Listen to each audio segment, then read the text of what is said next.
Give us wisdom and discernment as we go through this agenda, just to bring your will here. For all these things in your Son Jesus' name. Amen.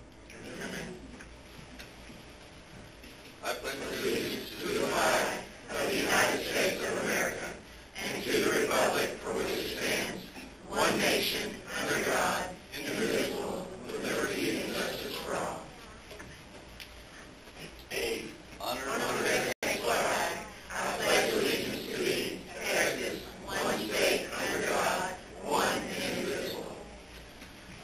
At this time, in accordance with BISD legal, we will ask Mr. Rebecca Kelly to administer the oath of office to our newly elected trustees, Mr. Joe Reinhardt, Mr. Jerry Atkins, Ms. Liz Cuellar, and Ms. Patty Sage.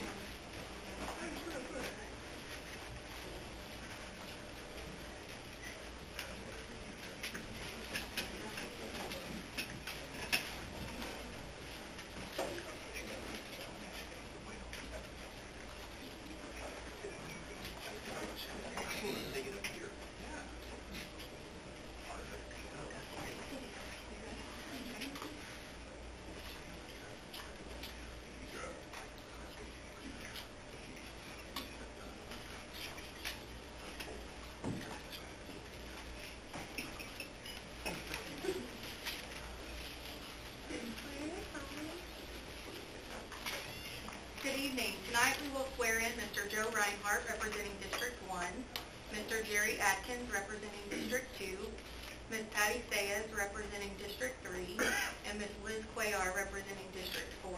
Congratulations, and at this time, please repeat after me. I state your name, do solemnly swear I, Joe Reinhardt, do solemnly swear that I will faithfully execute the duties of office of the trustee of Brunswick Independent School District of the state of Texas. that I will faithfully execute the duties of the office of trustee of the Brunswick Independent School District of the state of Texas. And will do the best of my ability to preserve, protect, and defend the Constitution and laws of the United States and this state, so help me God. And will to the best of my ability preserve, protect, and defend the Constitution and laws of the United States and of this state, so help me God. Congratulations.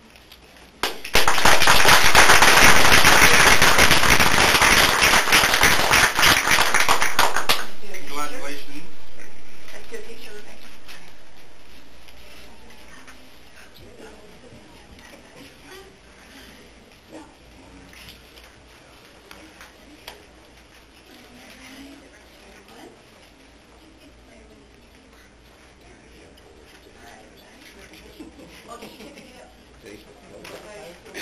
There we go, just like we used to.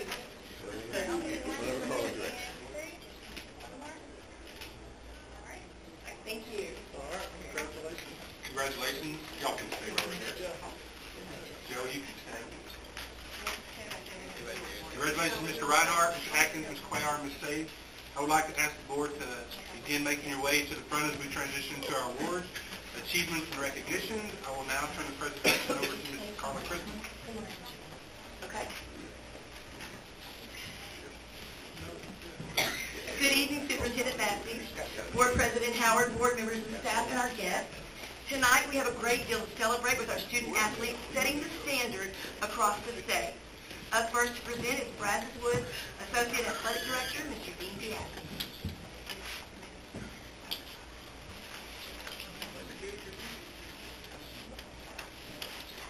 Thank you, Carl. I'd like to introduce some of our last month's sporting events. Brunswick High School Boys Golf, the team coached by Pete Harris. They had a great season with 2 members qualifying for region, 1 for state, and 3 academic honors. Those being represented tonight is Luke Whitehead, first team All-District, academic All-District, and regional qualifier.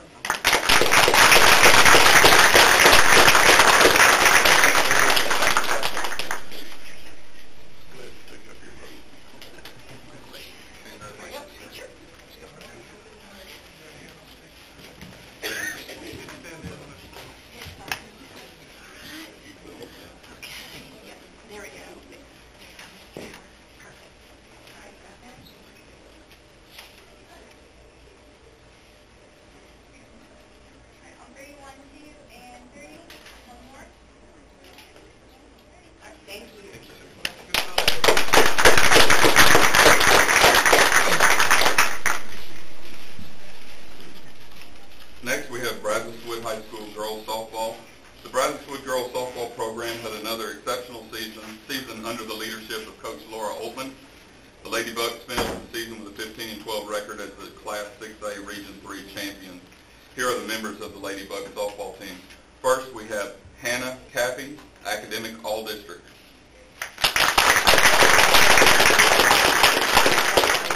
Ella Casa, first team All-District.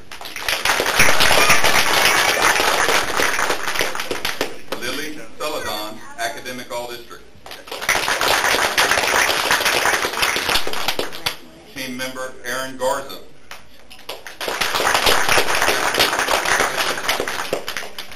Kylie Jack, academic All-District. Delaney Malone, academic All-District. Maddie Medford, academic All-District, TGCA, academic All-State, first team All-District, second team All-County.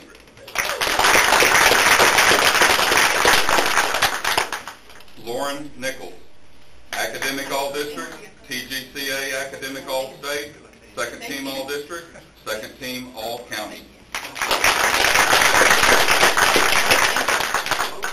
Amberly Phillips, academic All-District, second team All-District.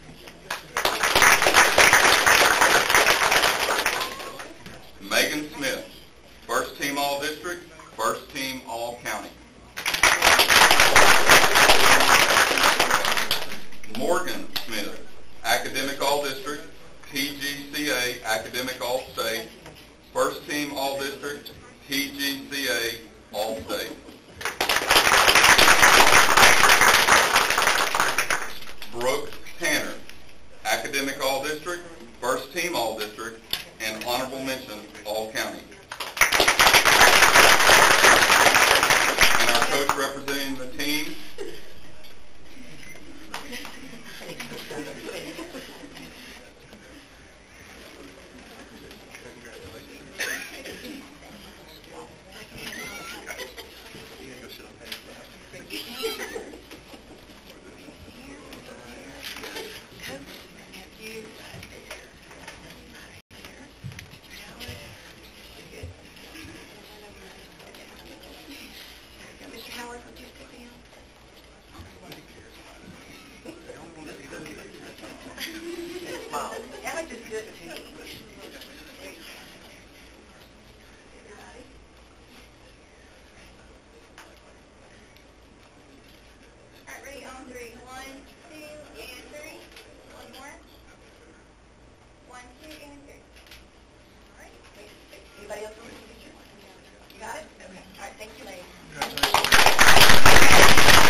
High School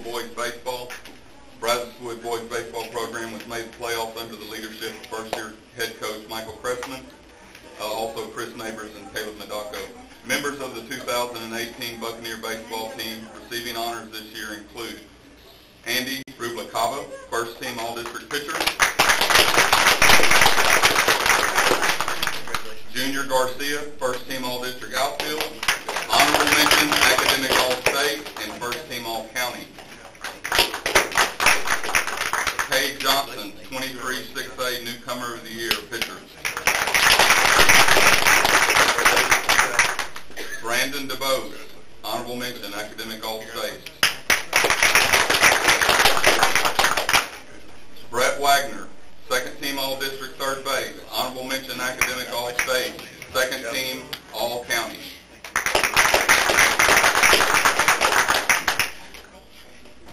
Team member Mason Say. Team member Blake Perry. Team member Sam Matthews.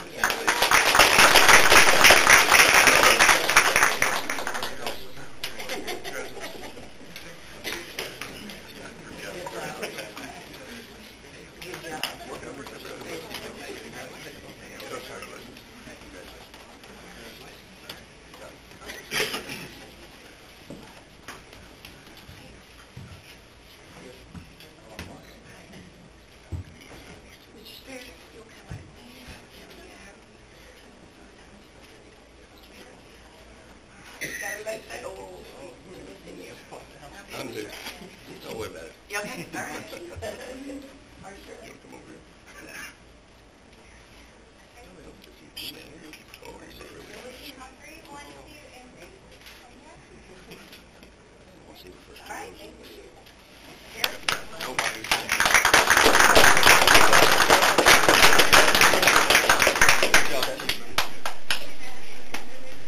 Next, we have the Brunswick High School boys track.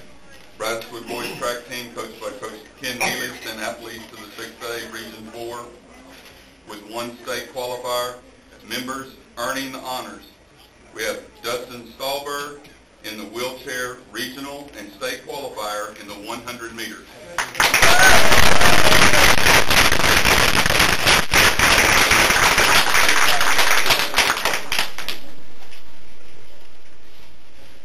Leo Perez, regional qualifier, 16 and 3,200 meters.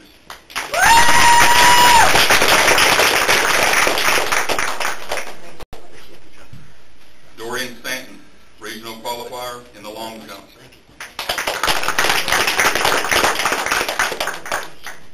Jacobin Young, regional qualifier in the 110 and 300 meter hurdles.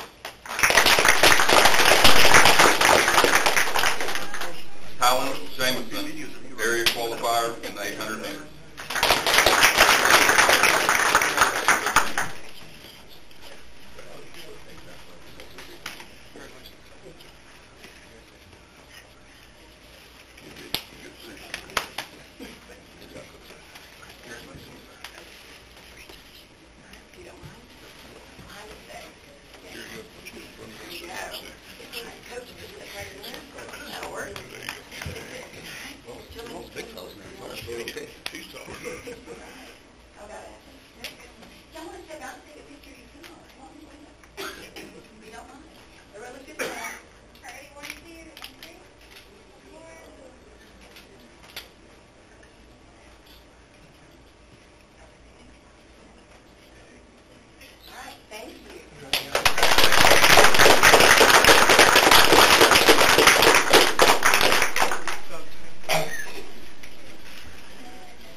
And now we'll continue with our student athletes. We have our Associate Athletic Director from Brunswick High School, Mr. Michael Farrell.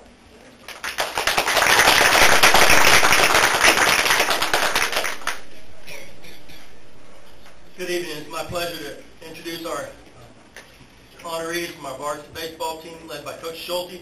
They qualified for the playoffs this year and finished with a 15-12 record. Joshua Luna, second team All-District outfield, second team All-County outfielder.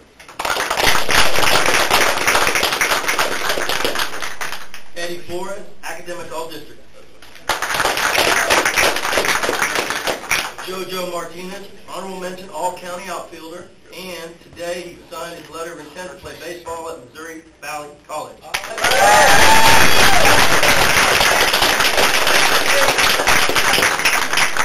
And Kristen Guevara, honorable mention All-County third baseman.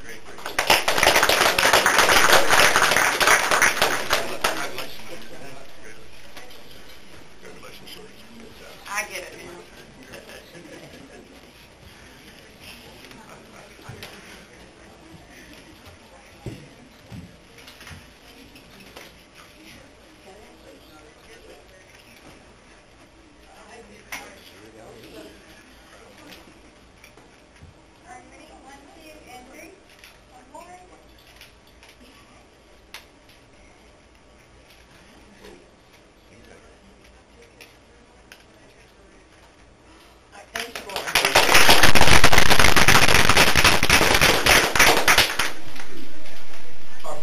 High school girls softball team returned to the playoffs this year. They are led by Vontia Ducree, Coach Steamer. They finished the year with a 15-15 record. Our honorees this evening include Faith Aloisa, first team, all district. Mayla Dudley, second team, all district. Brianna Brennan, academic, all district. Tyler Golly, academic all district. Candace Bob, academic all district. Jackson Turner, academic all district. Coach Steeman, Coach Ducree.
Superintendent for the tremendous leadership they give our athletic programs. They allow our kids to literally participate at every level, and it's been an incredible year athletically for both schools. And again, thank you very much. This concludes our recognition of student athletes that we hope to come back to some in August and September. Thank you.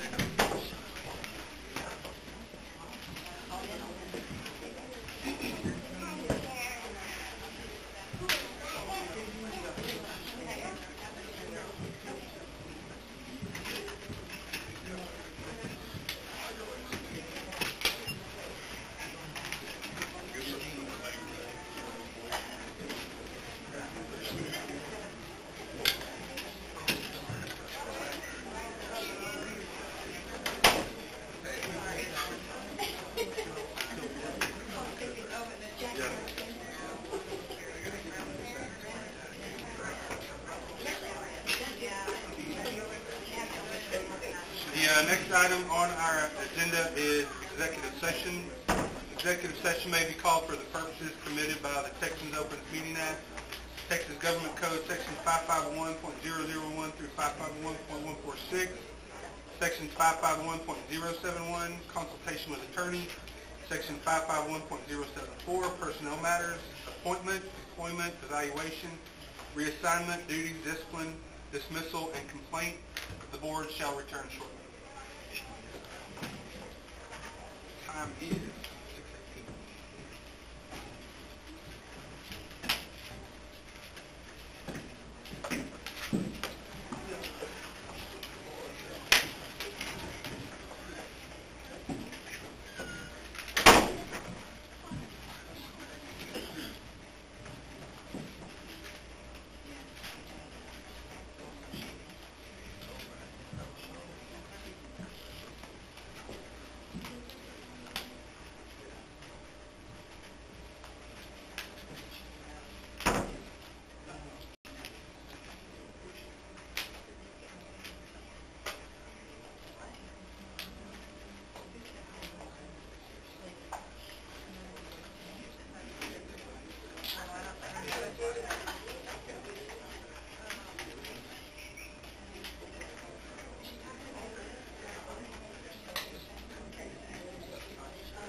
Oh, okay.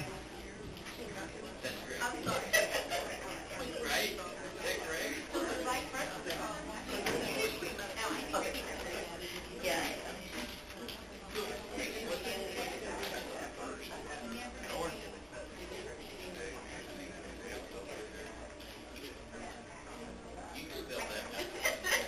can spell that.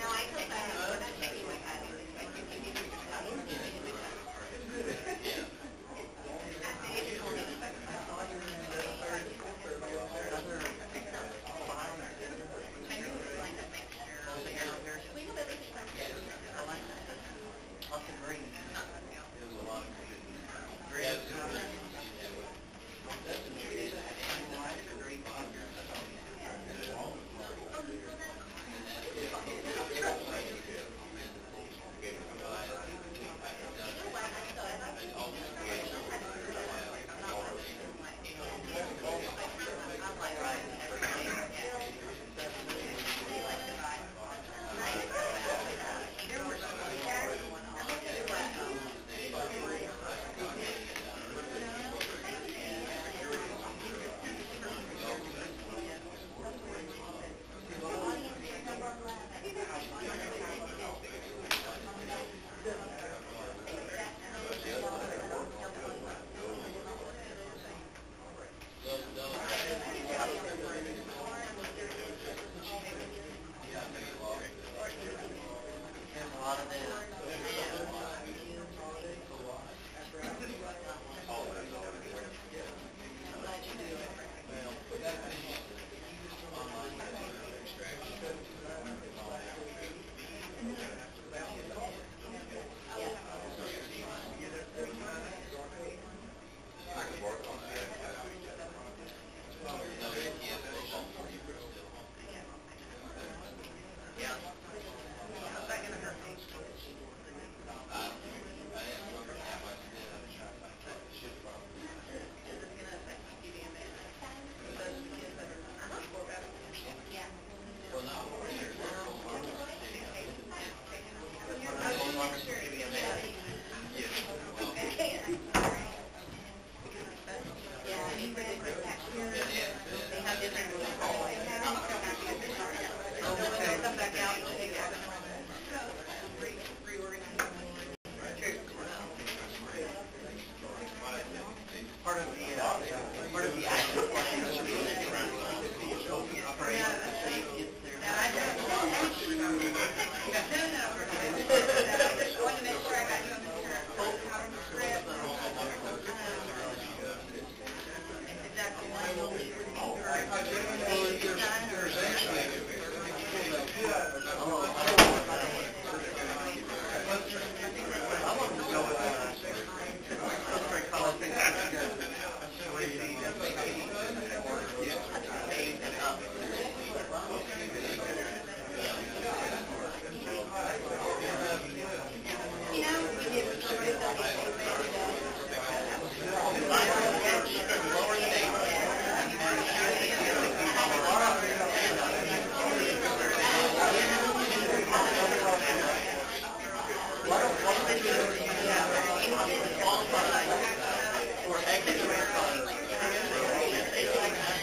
Yeah, yeah.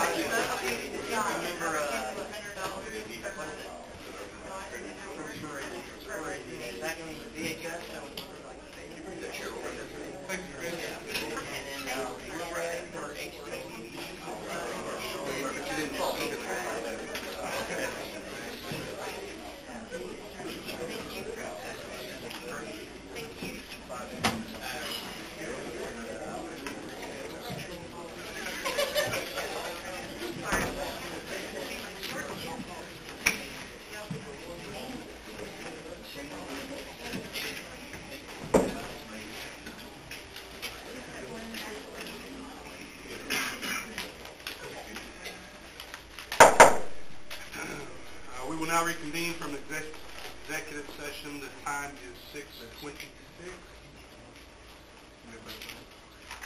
Our first action item is the election of board officers for the 2018-2019 school year.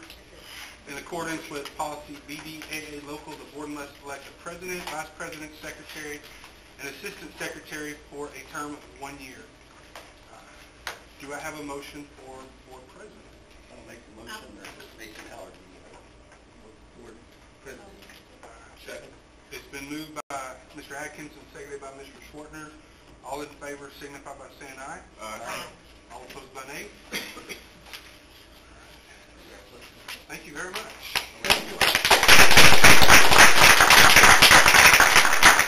Do I have a motion for board vice president? I'd like to nominate Scott Schwartner. I'll second that. It's been moved by Ms. Patty Sayes and seconded by Mason Howard for Mr. Schwartner to be vice president. All in favor signify by saying aye. Aye. All opposed by nay. Motion carries unanimously. Thank you, Mr. Schwartner. Do I have a motion for board secretary? A motion for Jerry Atkins to be secretary. All right. Second. It's been moved by Ms. Cuellar and seconded by our newest board member, Mr. Joe. All in favor signify by saying aye. All opposed by nay. Carries unanimously. And do I have a motion for board assistant secretary? I move that Patty Sayes be nominated for board assistant secretary. All right. I'll second it. It has been moved by Mr. Schwartner and seconded by Mr. Atkins that Ms. Patty Sayes be assistant board secretary. All in favor signify by saying aye. Aye. All opposed by nay. It also carries unanimously. Thank you.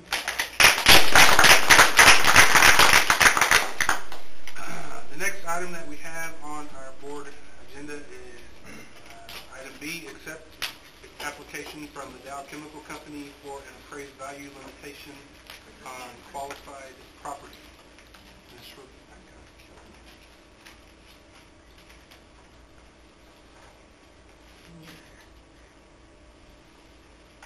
Good evening. The following is in accordance with Board Policy CCG Local and District Goal that BISD will exercise fiscal responsibility to ensure financial strength and provide the resources necessary to equip and maintain quality facilities and educational programming. The Texas Economic Development Act allows owners of qualified projects, in this case Dow Chemical, to apply to local school districts in which the property is to be located for a property tax relief. Owners must submit a detailed application for their investment to be considered by the school district. The district must engage a third party to conduct a detailed economic impact evaluation, and the school board and property owner must negotiate an agreement that specifies the tax years covered by the agreement and includes provisions for the protection of future school district revenues. Although property values associated with House Bill 1200 agreement are exempt for the purposes of maintenance taxes, the company will be required to hold harmless for any revenue loss on the M&O side. In addition, the agreement will include supplemental payments which are outside of the state funding formulas, and the values will continue to remain fully taxable, not limited, for the purposes of debt service. We have received a request from Dow to consider a 313 application for a new project. The proposed Rockwell project would be a global-scale polyethylene plant that would utilize raw materials from both internal and external sources to produce polyethylene. Construction is estimated to begin June 2020 and become operational in September 2022. The project is estimated to be a $715 million investment, create 900 construction jobs during peak construction time, and 40 permanent jobs. Dow site in Freeport is well situated to accommodate this project. The plant would be located on a vacant block area with no existing improvements. There is a competing location in Louisiana that is also a feasible option for Dow to place this project. With the economic advantages that the Texas Tax Code 312 and 313 offer, the Freeport site is economically attractive. Brazoria County has approved the abatement under Section 312 of the Tax Code. Abatements or value limitation agreements for school districts fall under Section 313 of the Tax Code, which requires approval by the comptroller prior to the school board approving the agreement. We will contract with Mo Casey and Associates at no cost to the district to help complete the application review process and for development of the agreement for the board to consider after the application has been approved by the comptroller. Accepting the application tonight does not bind BISD to executing a future limitation agreement. It merely keeps the process going for future consideration of an agreement which incentivizes Dow Chemical to choose the Freeport site for this new $715 million project.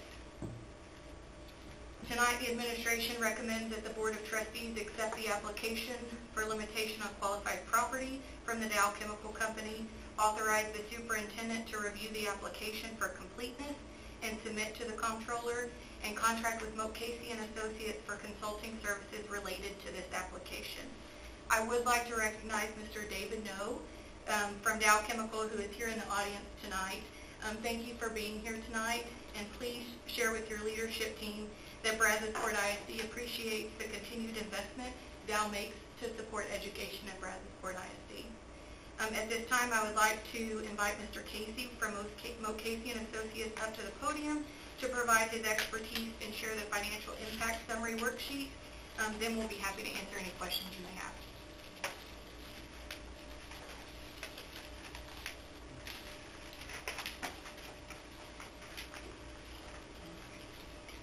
Thank you very much for the kind introduction. Mr. President, members of the board, Superintendent Massey, staff, and guests, I'm Dan Casey of Mo Casey Associates. I had the first opportunity to appear before you on the very first chapter 313 agreement approved in 2002. It was a Dow project. It was the very first one approved in the state after passage of legislation in 2001 in an effort to attract and attract major capital investment in the state, which was the goal, and I think clearly has accomplished a lot over the last 15 plus years. But what you have before you, this is Ms. Kelly outlined, that in terms of taxable value, it's about a $700 million project when built out. That is, as she indicated, that's fully taxable for INS purposes for your bonded debt. Now, what they're requesting is a value limitation be put in place, and the current value limitation for Brazosport ISD is $30 million. That for M&O taxes, this would essentially be taxed at $30 million for a 10-year period. Any difference in collections, tax collections, or other kinds of, basically are made up through either state funding formula changes, because basically the state views you as poor by having granted this, and so you're not subject to recapture or other kinds of things as much as you would be if they just built the project. The other thing is the extent that the state formula changes are not sufficient, then the company's obligated to make hold harmless payments to the district to make sure there's no revenue losses. So it would go into this assuming no revenue losses. The way these agreements are typically run is that you've got revenue protection throughout the course of this, that if the state funding formulas are not sufficient in making these adjustments, then the company has an obligation to make you whole. And the estimates we ran, we're thinking the revenue loss amounts are initially more front-loaded, but basically close to about $6 million over the course of this project with the estimates we have now, with school finance law that we have now. Now, one of the things about this too is that when these agreements are written, we don't try to outguess the state as far as what they're going to do in school funding formulas.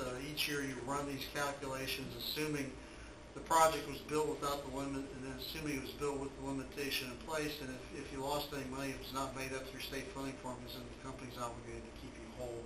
That has worked well for the number of these we've worked on over the last 15 plus years. We've really not had any districts not get paid, but in part because you've got major substantive companies making these kinds of investments. I mean, they've got shareholders, they've got other folks looking over their shoulders, and as Ms. Kelly indicated, it's a very competitive market out there with Louisiana, not only Louisiana, but you've got other countries interested in buying for these locations. So this is one, this step of the process, as she indicated, you're being asked to receive and consider the application and move it forward to the Controller's Office for their review. They initially, and it takes a month or sometimes a little longer, they will deem the application complete, and then that triggers a review by the Controller's Office, which normally takes 3 months to come back with what they essentially issue a certificate for the program if it meets all the state standards. And then at that time, you go through the process of negotiating an agreement with the company. The other thing is there's some requirements to make some findings of fact as part of this process. But that's, at that point, that's where you're looking, you're essentially, if you decide to consider the application tonight, you're giving it good faith consideration, but it doesn't commit you to accepting it or approving it until you get to the later stages. And as I said, it goes through a real thorough review by the state. We do financial analysis on it as well. So there's a lot of eyes and ears looking at these things as we go through this process. The other thing is that, and this is ordered in, I'm not trying to jump the gun in your consideration of it, but if you decide to consider it, one of the things we try to save you grief on from the standpoint of the state auditor's office down the road, if you have any conflicts of interest as far as employment or land ownership or other thing, and I think the normal course of events is, and probably consistent with your board policies, recommend that you abstain from consideration of this application, and then you'd be probably asked to abstain in the later stages of the process as well. But that is intended to save you grief down the road as far as any review by the state auditor's office in particular. But I'd be happy to try to answer any questions. But I think this is a sizable investment. This is one of the larger projects we've seen this year, really going forward in any community, and I think it's one that is a clear enhancement to your tax base for INS purposes.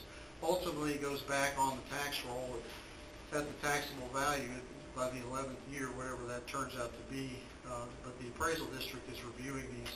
They go through the normal appraisal process every year in any event, because you need to have that done for your INS taxes, and then for the purposes of our calculations, we need to have that as well. So, but I'd be happy to try to answer any questions that you may have.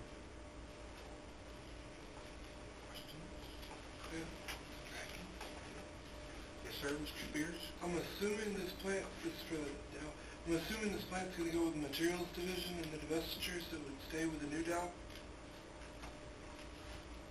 My question to me, sir? Yes, sir. It will be part of the material division. Yeah, it's polyethylene plant, and I think it was applied for as a Dow firm. I knew we had issues with Falcon when they got sold to Olin that first year, and so knowing they got the spinoffs coming, making sure what division it's going to be aligned to. Yeah, but I think as stated, they indicated it was a Dow company project in the state. So, but I prefer David, obviously, since he's more prepared the application. I'm assuming this is going to be built in the same area where the other two new polyethylene plants are being constructed in Plan B, is that correct? The city's well prepared for it because of entryways and stuff, so it's not a community, it won't be a community liability at all. It's a plus for the city, so I think that's something to keep in mind. Any other questions? Hearing none, then do I have a motion to approve? Move for approval. Second. Mr. Swartner, and seconded by Ms. Patty Sayes. All those in favor signify by saying aye. Aye. All opposed by nay. All right, and that's carried. And one abstention. Mr. Pierce. It passes. Thank you very much. Thank you.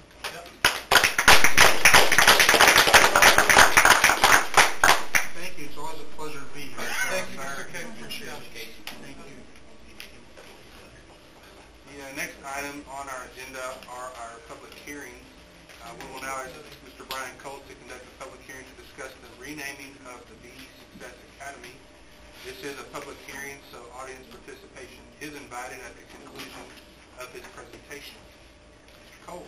Good evening. In accordance with Board Policy, CW Local, it is my pleasure to conduct a second public hearing this evening on the renaming of the Be Success Academy. According to Board Policy, CW Local, a facility shall be renamed according to the following guidelines. Students, staff, and residents shall be encouraged to suggest names for a facility. Only the board shall have the authority to name or rename a new or existing facility. If a name recommendation is after a person, the board will take into consideration the person's accomplishments, length of service to Brazos Court Independent School District, community support, and campus support of the name.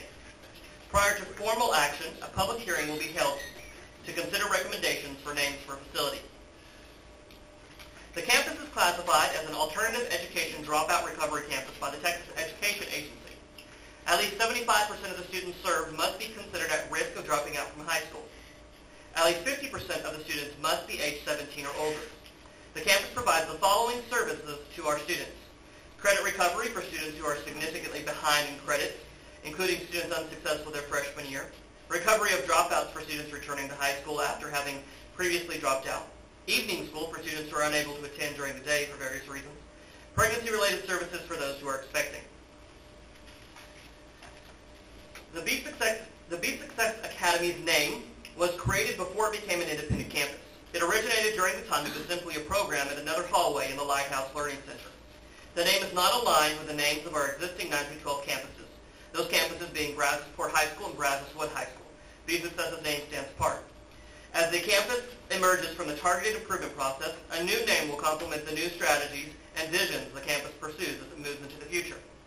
Its new vision is setting the standard for restoring hope and providing a vision of a bright future. The campus provided 4 suggestions for names for consideration based on feedback from students and employees. Those names were Brazos Oaks High School, Brazos Crossings High School, Brazos Bend High School, and Brazos Creek High School. After feedback from the first public hearing, a few additional names were brought forth for consideration, and those include Brazos Oaks High School, that combines both the words Brazos and Oaks into one word; Brazos Way High School, as the campus is located on a way and provides a different way for students to achieve graduation; and then the Brazos Success Academy, that provides clarity on what the B asterisk in B asterisk Success Academy means. Campus faculty and staff provided additional input on these 3 names via survey. You will find these survey results in the following slide. Based on feedback from the staff survey, Brazos Oaks High School is the first choice for most of the campus, with 53.3%. When asked what their second choice of a name was, 46.7% recommended the Brazos Success Academy as the second choice. Since this is a public hearing, I am happy to answer any questions from the board or from the audience and receive additional input on names for consideration. This is a public hearing. The recommendation to name the campus will be an action item later on in this meeting. So at this time, any further comments or questions? Questions from the board or from the community?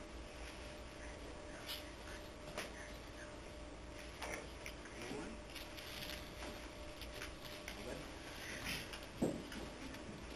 Well, I do have to comment, saying Ms. Reinhardt in the crowd back there, is that even going farther back in the history of this, she and myself and Ms. Tanya Hurd named the previous credit recovery program SAIL before it became Be Success Academy, if you want to go farther back.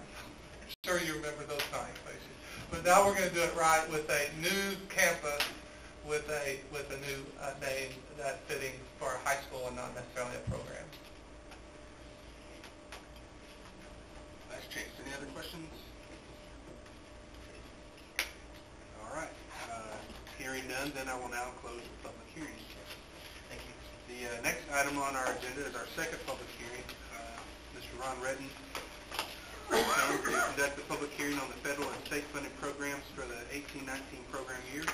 This also is a public hearing, so audience participation is invited at the conclusion of the presentation. Mr. Redden. Okay, good evening. In alignment with Board Policy CB Local and District Goal, Brazosport ISD will exercise fiscal responsibility to ensure financial strength and provide the resources to equip and maintain quality facilities and educational programming. Director of Special Services Lauren Furlow, Career and Technical Education Director Jesse Jennings, Director of Language Acquisition and Early Childhood Education Grace Delgado, and I will be sharing with you the projected federal funding amounts for the 2018-19 school year grant programs. Lauren Furlow will begin our presentation. Ms. Furlow. Good evening. I will begin with the preliminary projected funding amounts for the programs, with final amounts for all projected federal programs are expected later in the summer. There are two specific grants for special education: the Individuals with Disabilities Education Act, or IDEA-B, and IDEA-B Preschool. The goal of the Special Education Department is to provide collaborative support services in an environment that embraces all learners to successfully achieve their full potential. So what services do our federal funds support? We concentrate our budget on the services required by federal and state law, our district strategic plan, and our department goals. These services include academic and behavioral interventions, assessment and diagnosis, academic and behavioral instruction, and support of the Individualized Education Plan, or IEP process. Projected planning amount for the 2018-19 IDEA-B grant is $2,485,845. This is a $36,484 increase over last year's projected amount.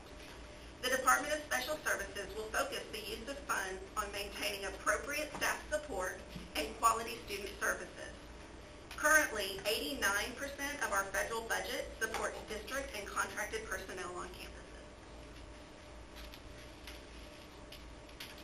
The much smaller grant we received, the IDEA-B Preschool Grant, total projected amount for 2018-19 is $70,134, which pays for one teacher for the preschool program for students with disabilities, or PPCD. This is a slight increase in the amount we received last year. Currently, BISD has 6 PPCD programs across the district, staffed by 6 teachers and 6 paraprofessionals. And now Ron Redden will introduce the Federal Every Student Succeeds Act program funding.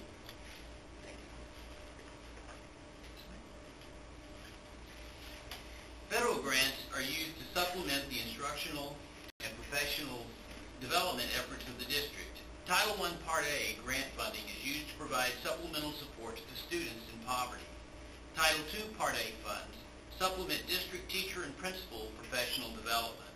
Title III Part A funds are used to supplement services to English learners, and Title IV Part A funds are used to supplement district efforts to provide well-rounded educational opportunities, provide support for safe and healthy students, and effective uses of technology. Each of these will be examined further in a minute. But first, Jesse Jennings will come and present the Title I Part D Carl D. Perkins funding for CTE. But before she comes, I realize I added a slide, Jesse. I'm sorry. For clarity, there's one thing I wanted to tell you real quick. My apologies. You can tell I'm a little nervous. My first hearing in federal programs, so I apologize. For clarity, here are the 2018-19 BISD Title I campuses and the percent of students who qualify as economically disadvantaged for each. For a student to be coded as economically disadvantaged, their parents must complete a free or reduced lunch form. The qualifying criteria is based on a sliding scale of parents' income and the number of dependents living in the household. Economically disadvantaged is an educational term for living in poverty. For a campus to qualify as a Title I campus and receive title funds, it must have 40% of its students identified as economically disadvantaged. This year, all of our title campuses saw an increase in the percentage of economically disadvantaged students. This was primarily as a result in the increase in the number of homeless and displaced students due to Hurricane Harvey, and is also the reason why we've seen the increase in funding for this year. At this time now, I'll turn it over to Jesse.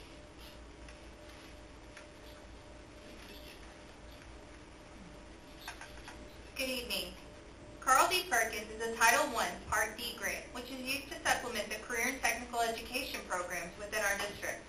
Some of the expenditures include curriculum, certifications, technology, and equipment that is needed within the CTE lab area. For example, items such as bandsaws, welders, and industry standard culinary equipment are considered allowable costs under the Perkins grant. The planning amount for the Title I Part D Carl D. Perkins grant for the 2018-2019 year is $134,717, a $23,066 increase over last year. And now Mr. Redmond will continue with Title I Part A funds. The Every Student Succeeds Act continues to provide Title I Part A funds to support campuses with a high percentage of economically disadvantaged students. These funds are allocated to our Title I campuses based on a per pupil allotment. A majority of the funds are used to fund interventionists or paras for each campus. This year, the planning amount for Title I Part A was $2,317,492, which was a substantial increase of $310,292 over last year and reflected the increases in the percentages of economically disadvantaged students highlighted earlier. Campuses will use the increase in funds to add paraprofessionals and to pay for tutorials. There it goes. Title II Part A funds supplement teacher and principal training and recruitment. The focus of these funds will continue to be directed to improving teacher and principal quality and to providing staff supports. Funds are used to provide literacy and math coaches and to help fund district-wide professional development. The planning amount for 2018-19 is $352,528, and this is an increase of $31,097 over last year. At this time now, Grace Delgado will come and talk about Title III. Grace?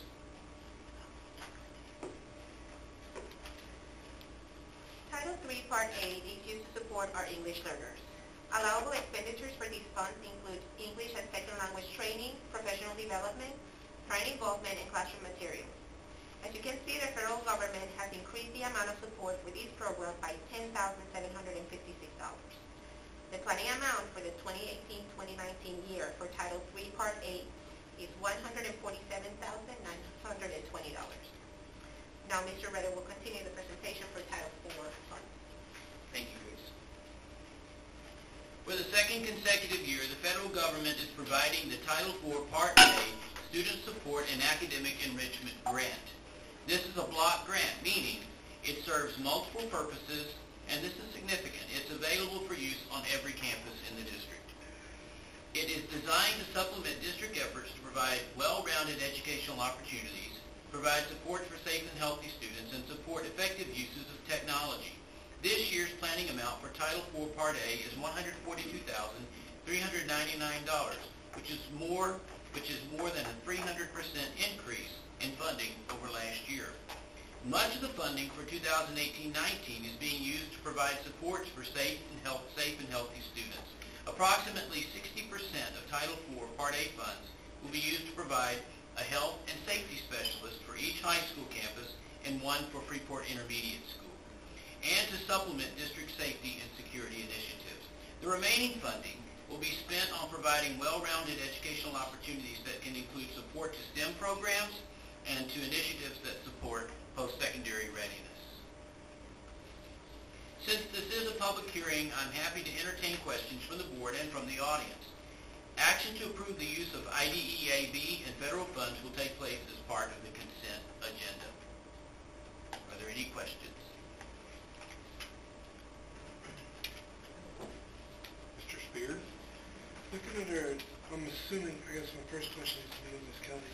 I'm assuming these funds go into the 5900 account on our general fund sheet that says federal programs revenues?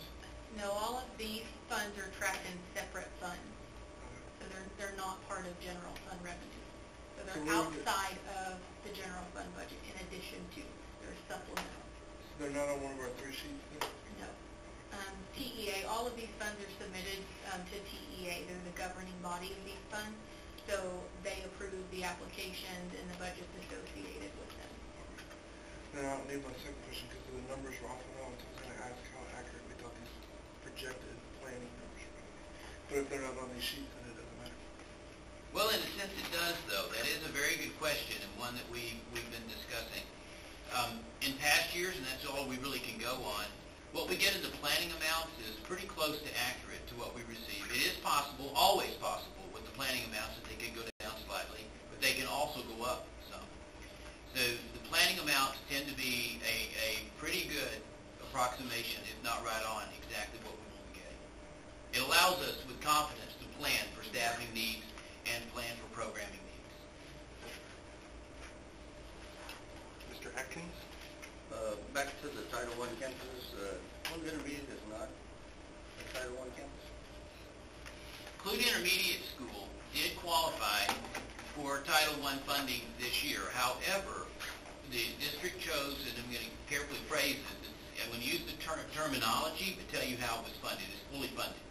It's called a skip campus in the Title I funding, but it is being supplemented fully with state compensatory education funding. So it is receiving the amount of money that it would have received through Title I funding. That permitted us to keep the allotments much higher at the Title I school-wide campuses that had very, very high percentages of low economically disadvantaged, and to provide and continue the services that they were providing without interruption. But they are being fully supported. Were they included in the funding last year? No, sir. No, sir.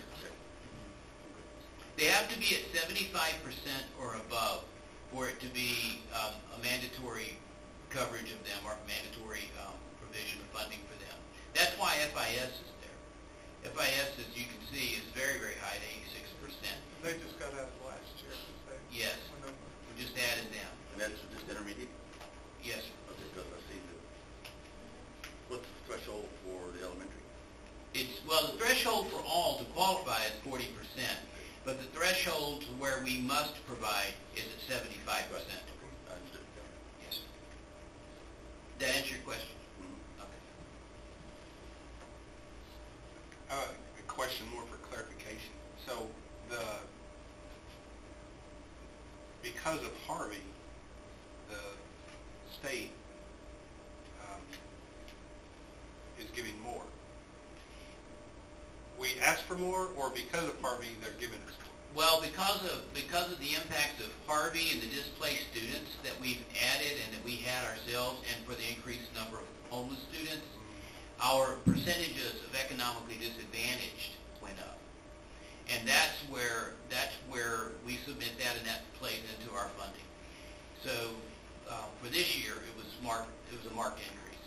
So, and it looked like quite a few of them, the increases were substantial.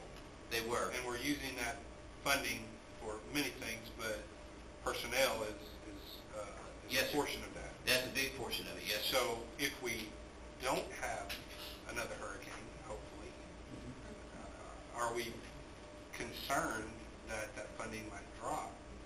It's a possibility. It's a possibility that some of these percentages could roll back closer to what they were in 2017. Yes, sir. Because the one where it jumped $90,000, that's quite substantial. It is. Okay. Okay. So when you're talking homeless students, you're talking about students that were displaced and moved into the district. Because the only area in our district that got affected by the flood was our neighborhood, which Bolt didn't get the biggest, well, I guess Austin had the biggest Bolt. But we didn't have a widespread, where else did we have widespread flooding that displaced our own kids when they wouldn't have got their house rebuilt? Well, we also received some students who moved into the area. They come in from Outside outside the area, yes. Up the south. So it was a combination of both, really. I just hate to see it. I mean, clearly we want as many personnel, and I want as many personnel on every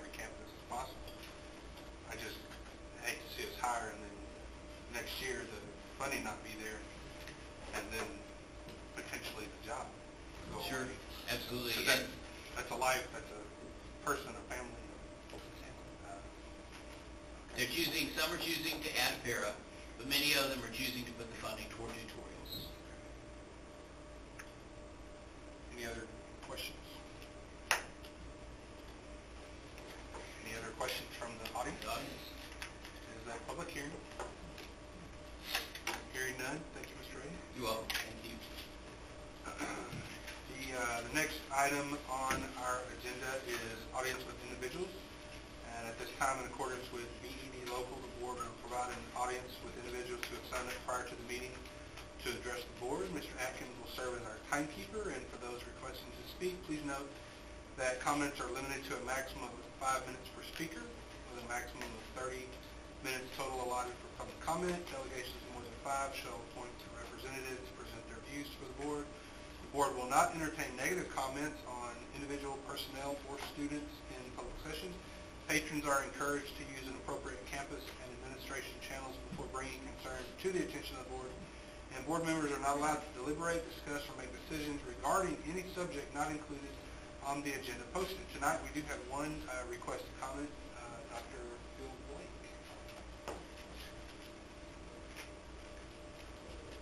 Good evening. Good evening. Thank you for having me. I'm Dr. Phil Blake. I'm a urologist in the community. I've been here for about 20 years.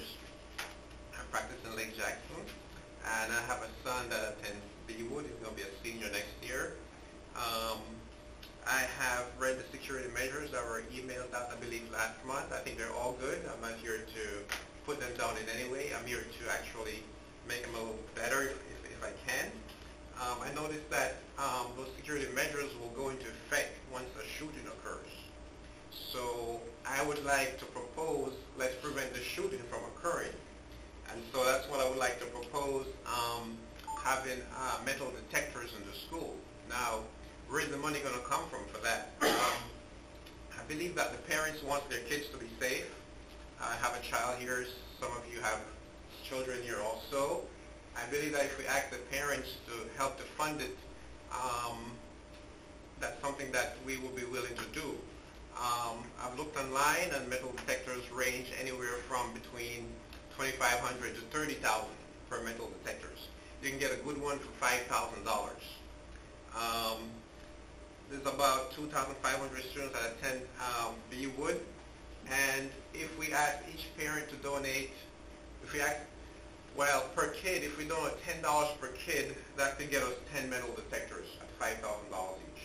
If we ask both parents to donate $10 each, or $20 per family, that would get us 20 metal detectors. And I believe most reasonable parent would agree to do that for the protection of their kids' lives. I'd be willing to put more than 20 bucks. So I'm wondering if we as parents are willing to do that, what would prevent the board from implementing metal detectors in the school? I guess the question may come, well, who's going to run the metal detectors? Well, already there are police officers in the school that could do that when the kids are entering the school in the mornings or lunchtime or in the evenings. But it's something that would need to be, it should be up all the time, 24/7. For example, you don't want to use it just in the morning and then turn it off in the evening, then someone could slip a weapon in the school in the evening that they can use during the daytime. So it's something that would have to be there 24/7. So my proposal is very simple. Ask each parent to donate $10 to $20, and let's have them up by next school year. Any questions? Okay, thank you. Thank you.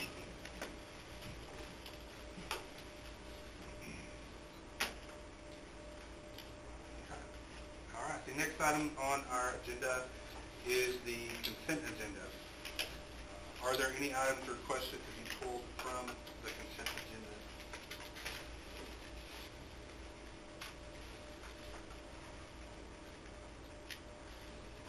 Move for approval of consent agenda. Hearing none, it's been moved by Mr. Swartner to approve it as presented. Do I have a second? Second by Mr. Atkins. All those in favor signify by saying aye. Aye. All opposed by nay? It carries unanimously. Thank you very much. The next item that we have are our action items. Action item A, the Be Success Academy Targeted Elements and Campus Improvement Plan. Mr. Ron Rising.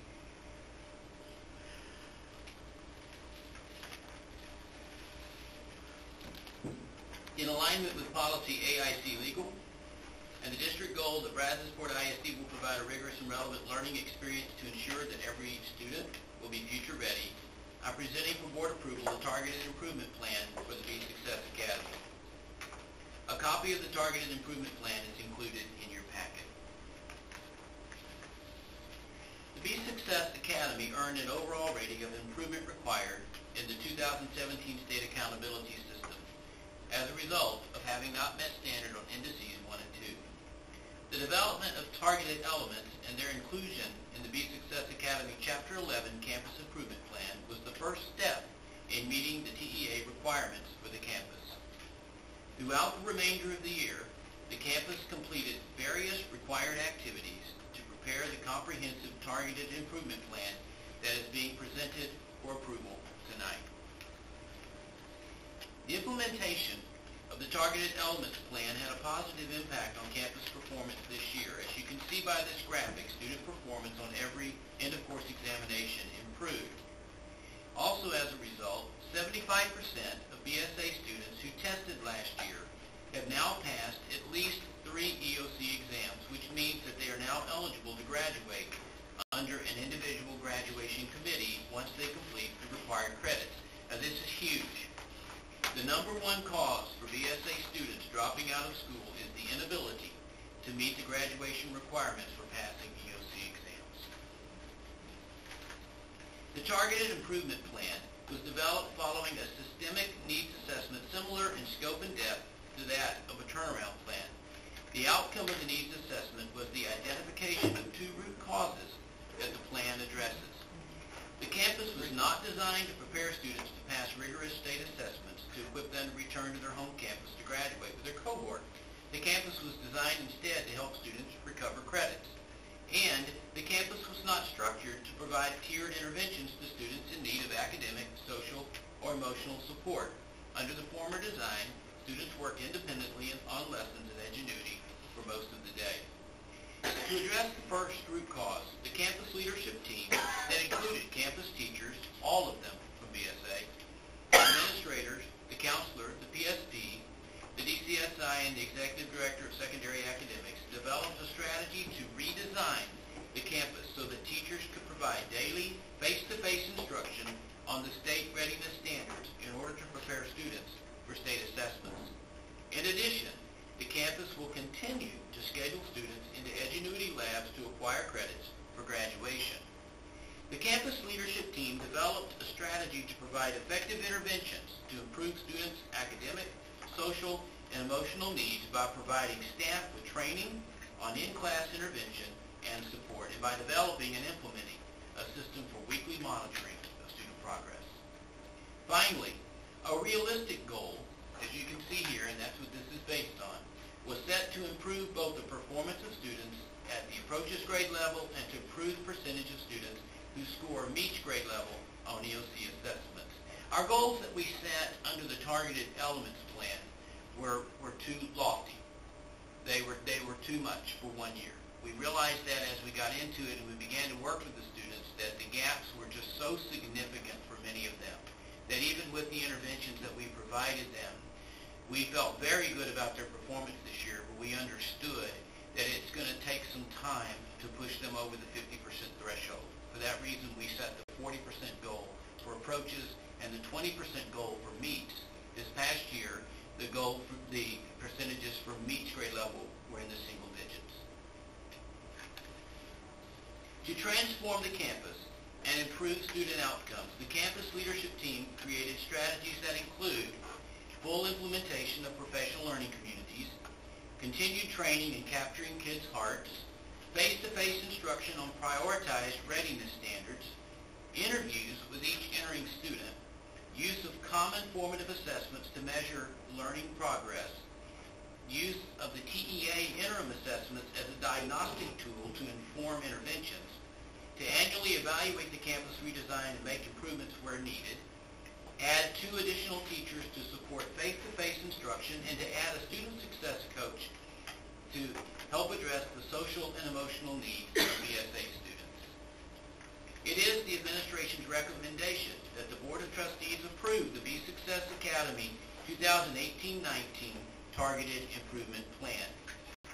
At this time, I would be happy to answer any clarifying questions you may have.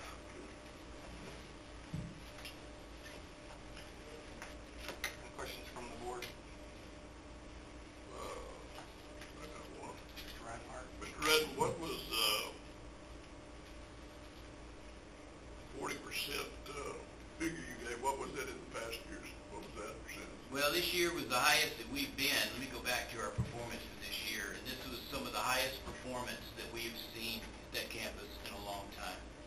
And so as you can see up there, the 40% is the target we're aiming for. Our performance this past year was, and for first-time testers, was 35% for English 2, and 27% biology, and 37% for U.S. history. And then for those who tested multiple times in the retest, they were in the 30% ranging down into the 20%. So the 40% is the approaches grade level, Mr. Reinhardt. Let me clarify that because I realize this might be a little bit new to you as well. The approaches grade level is the passing standard. Okay, it's the MEACH grade level is the post-secondary readiness standard. It's the ideal where we'd like to get the kids to because it indicates that they're really ready to move on to whatever things they have after BSA. But to pass the test, to earn credit for them toward graduation, they must meet the approaches grade level. So our goal is to push from what was single digits in really 12 and 15% 2 years ago to push it up within a couple of years to 40% or more. And this is the first year goal. We will each year continue to raise that incrementally. That was the information I needed. Thank you. You're welcome. Any other questions? Reserve my topic when I get there. So, do we know the cost impact on the budget? I mean, we're adding personnel. $169,000. Did I miss that? Yes. Wouldn't be the first time. All right.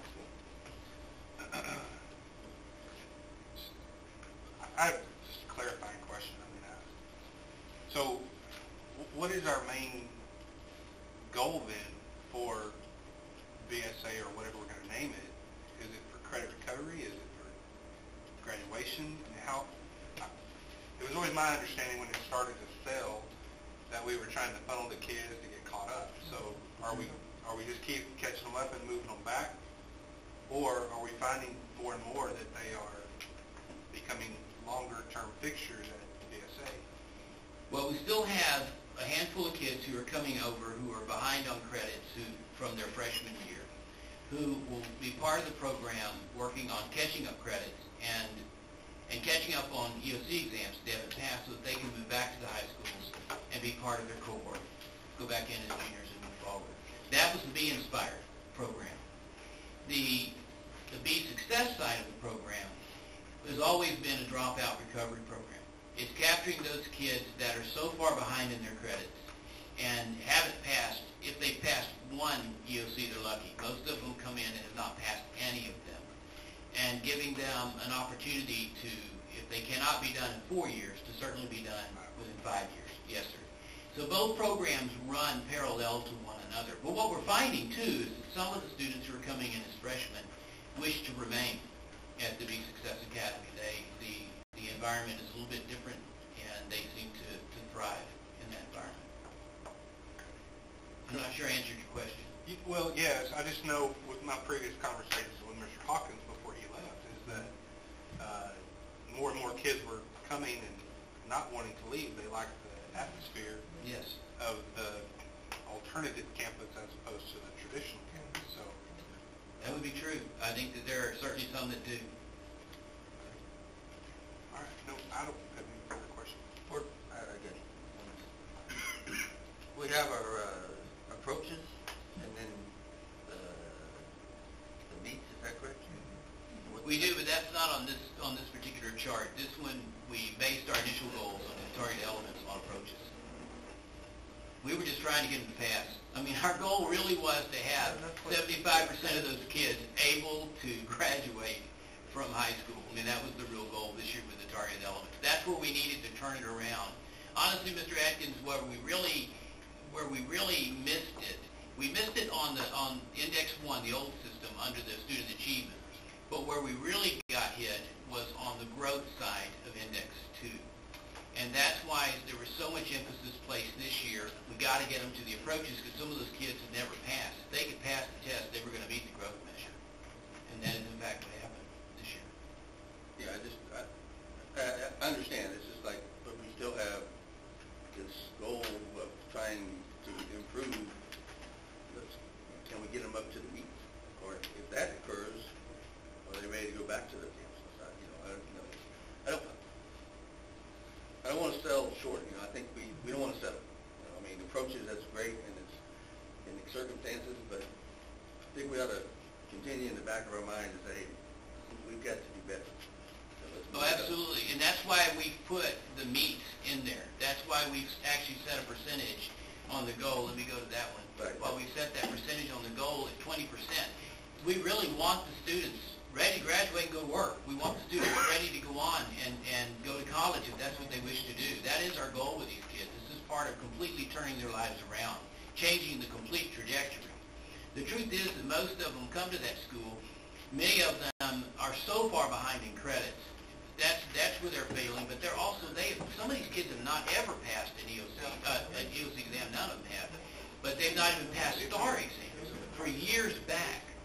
So the goal is to build on this, and that's why you see such a heavy focus in the plan on those readiness standards and really narrowing the focus of providing the face-to-face instruction.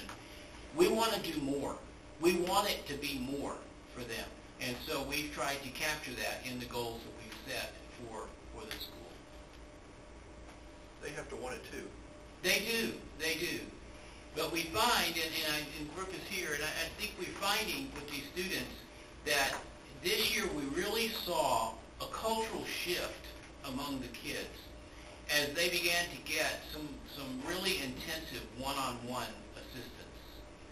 The performance scores that you see here don't capture everything. We had a lot of kids that were very close to having met standard or met the approaches on the examinations. They just didn't quite get there. But the growth was tremendous for that campus. It was absolutely tremendous. Out of the 31 students who tested English 2 that counted for state accountability, over 54% met the state growth measure for that, which was a huge accomplishment because last year we had 2. So we're very pleased to see that kind of growth from them. So they are responding. Let me can I ask another question, please? Absolutely. Ron, it's a situation where, having been on that side of the door, and I understand that sale or whatever it's been all over the years, and I understand the fact that freshmen haven't gotten credit, and I understand the fact that some of them want to go there and like the atmosphere. And you may have said this, and I missed it, but I don't have a problem with them staying there, but I have a problem with them not having the opportunity to see, and it may already exist, and I hope it does, but to see the need for the other courses, not just the credit that they're recovering, but for the courses that they need to succeed in any CTE program or any program that they go into. Yes, sir. Towards graduation there, without saying, okay, they get to this point, then they go back to their cohort. If they're not, if the cohort's not in play, that they're still they're doing something more than just making up credit. Does that make sense? Yes, sir. And I feel strongly about that. And that will be something certainly we will be looking even deeper into because they are just as accountable to the college career military readiness standards as the high schools are. They are measured the same way. There is no alternative school measure for that. They're being held accountable just like our high schools are. So that is part of the mix. Our initial, and you bring up a good point, because in our initial push with the Targeted Improvement Plan, we know that The Target Improvement Plan's intention is to say, we've got the campus on track, how are we going to keep them on track from getting in trouble in the state accountability system? But we understand that with the redesign and revisioning of this school, that we want it to also be a place for the kids, when they get that diploma, walk out ready to go to work in industry, are ready to go to the military, are ready to go on to the college. So we cannot neglect those pieces that you're talking about as part of what we provide to them. So that is an active part of the vision. Thank you. You're welcome. Anyone else? Do I have a motion to approve as it has been? Motion? There you go. Thank you. Recommended by our administration. I recommend that we approve the B Success Academy 2018-2019 Targeted Improvement Plan. It's been moved by Ms. Patty Cesar, a second. A second. Seconded by Ms. Cuellar. All those in favor signify by saying aye. Aye. All opposed by nay. Carries. Thank you, Ron. Thank you very much. On behalf of the Be Success Academy, thank you. Next item on our agenda under action items is action item B, the selection of our TASB delegate.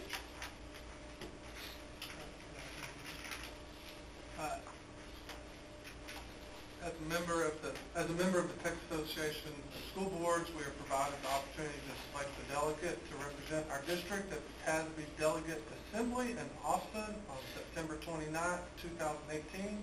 The purpose of the TASB delegation is to elect TASB leadership, amend TASB bylaws, and adopt TASB's advocacy agenda. The Board of Trustees must take action to either select a delegate and alternate or determine that our district will not participate in the delegate assembly this year. The last 3 years, Mr. Atkins has been our delegate and Mr. Schwertner the alternate. If they agree, I would make the motion that Mr. Atkins and Mr. Schwartner continue. Only if they agree. Do you care, dear? Do they agree? Yeah, I like that. I'll be there. I'll be there. I enjoy it. Thank you. I second. All right, it's been moved by Mr. Reinhardt and seconded by Ms. Patty Sayes to let them go another year. All those in favor signify by saying aye. Aye. All opposed by nay. You do want to talk when we get back. Absolutely. Wait a minute. You do want PowerPoint when we get back. 1 page. I tell 5 slides. 20 font. No less than 20 font. Carried. Unanimously. Thank you. The next item on our action items are action items C, renaming of the Be Success Academy. Calvin. Good evening again. In accordance with Board Policy CW Local, I am here to provide a recommendation on the renaming of the Be Success Academy. According to Board Policy CW Local, a public hearing was held to consider recommendations for names for the school on May 21st, 2018, and again tonight, June 18th, 2018. It is the recommendation of the administration that the board name the campus Brazos Oaks High School, Brazos Success Academy, or Brazos Way High School. Thank you, and at this time I'll be happy to answer any questions. Can we add one? Yep. Yes, that's Sure. What about Brazos Oaks Academy? No? They've been through too much. Yeah, Brazos Success Academy. Nobody dropped. She said. Well, I like the academy because, to me, it specifies it's different than the high school. That's the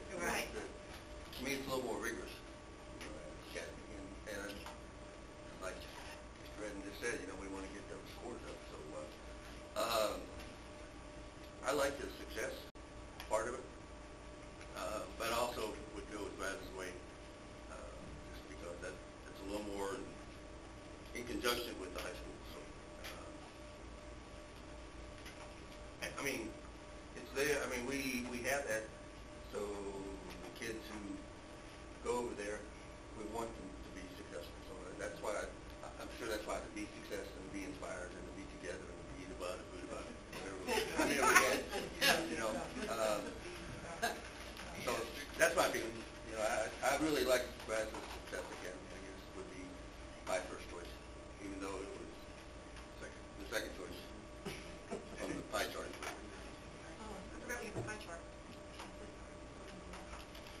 So this is the staff that voted. Yes, this is faculty and staff from the currently named Brazos Success Academy. All right, it's time for a decision. Do I have a formal motion for one of the names presented?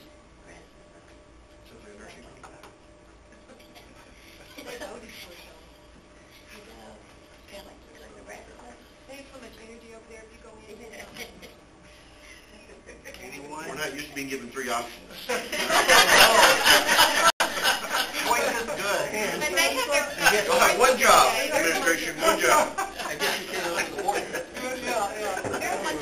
Brazos Way Academy, yeah. Yeah, Brazos Way Academy.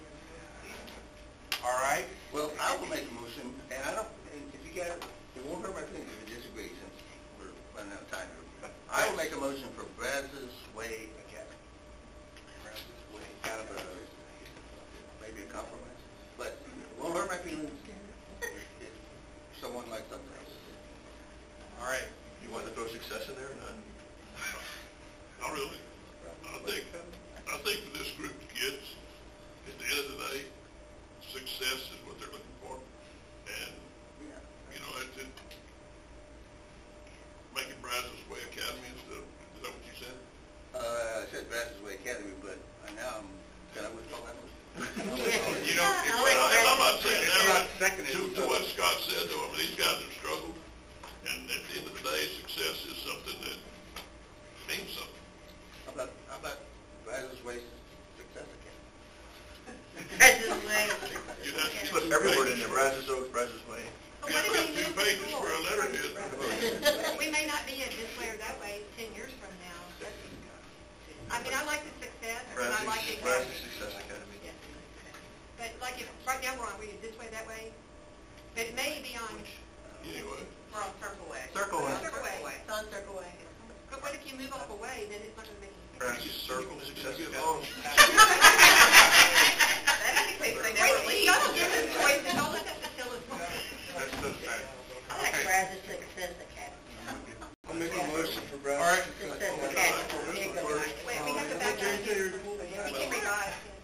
All right, it was moved, it was not a motion because there was not a second. So we have had Jerry has moved 2 names.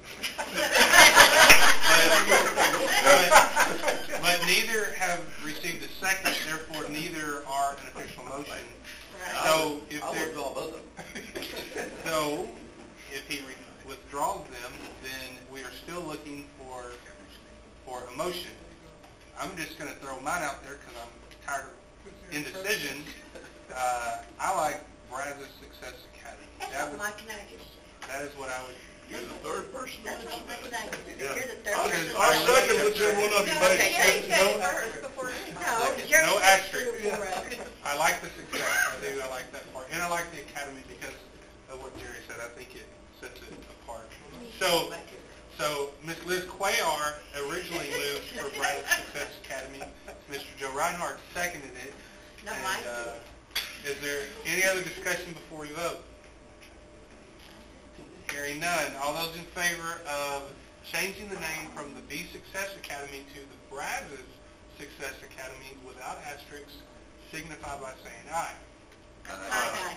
All opposed by nay. That carries unanimously. Thank you. We have a new one.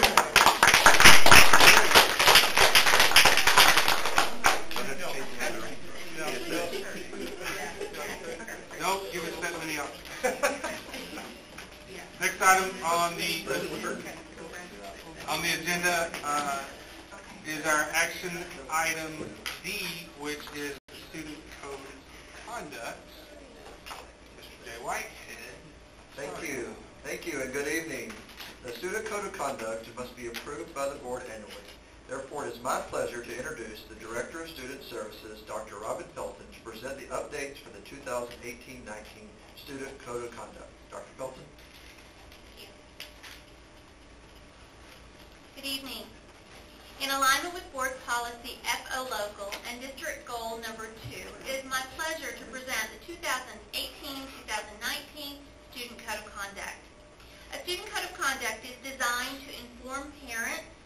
students and staff of a district's disciplinary practices. You've been provided a copy of the BISD 2018-2019 Student Code of Conduct in two versions, one that denotes changes from last year's code, and one as it will be distributed to stakeholders upon your approval. As you know, Chapter 37 of the Texas Education Code governs school discipline. The Student Code of Conduct describes prevention and intervention measures utilized to reduce misbehavior, and then describes 6 different levels of misbehavior that categorizes seriousness and consequences available at each level. For example, misbehaviors at level 1 are minor in nature, and teachers address them using classroom consequences. Misbehaviors in level 2 are a bit more serious in nature, and therefore the consequences at that level are also more serious. Level 3 misbehaviors are even more serious, and persistent misbehavior at this level may result in an assignment to the disciplinary alternative education program at the Lighthouse Learning Center. However, misbehaviors categorized at levels 4 or 5 require placement at the discipline alternative education program, and level 6 offenses require removal to the Brazoria County Juvenile Justice Alternative Education Program in Angleton. In all cases, however, mitigating factors must be considered prior to removal from the classroom or campus. Mitigating factors administrators must legally take into account in deciding whether to order suspension or removal to a disciplinary alternative school include consideration of self-defense, the student's disciplinary history, intent or lack of intent at the time the student engaged in the conduct, and any disability that substantially impairs the student's capacity to appreciate the wrongfulness of the student's conduct. The Student Code of Conduct also describes specific policies such as dress code, telecommunication devices policies, and transportation policies. As mentioned, Level 4 misbehaviors require placement in our Discipline Alternative Education Program. Chapter 37 requires this of certain behaviors. However, a local school board has the authority to approve additional misbehaviors as Level 4 mandatory removals if the district chooses to do so. Because our district takes student discipline so seriously, the misbehaviors listed on the screen are identified in our Student Code of Conduct as Level 4 and require mandatory placement in our Discipline Alternative Education Program, even though they are actually considered discretionary by the state. This makes our Student Code of Conduct far stricter than what is required under Chapter 37 of the Texas Education Code and results in a decrease of these serious behaviors in our district. The Student Code of Conduct aligns with state and federal laws related to school discipline. Because many changes were made last year to align with the 85th State Legislative Session decisions, revisions made to the Student Code of Conduct this year are minimal. The response to intervention model used to guide how we respond when a student's behavior is in need of intervention has changed in design, but not content.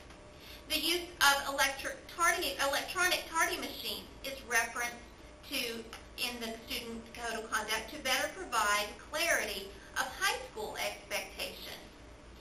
Specificity has been added regarding policies aligned with Senate Bill 179, known as Davis Law. Restorative disciplinary options are added alongside disciplinary consequences for administrator consideration. The use of vapor cigarettes remains a Level 3 offense. However, there is a concern that vapor pens sometimes contain illegal drugs rather than tobacco. Therefore, a change was made to allow administrators to issue Level 4 consequences based on an administrator's reasonable suspicion after considering student statements, student behavior, and disciplinary history.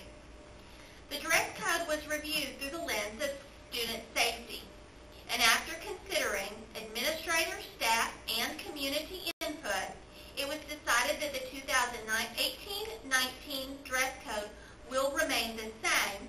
However, there has been specific language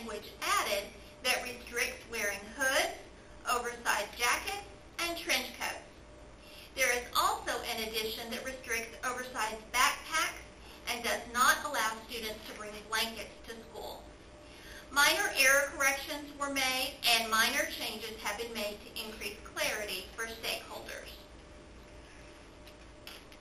The development of the 2018-2019 Student Code of Conduct began in March and included collaboration and input from the Student Management Advisory Committee and campus-based PBIS teams and staff.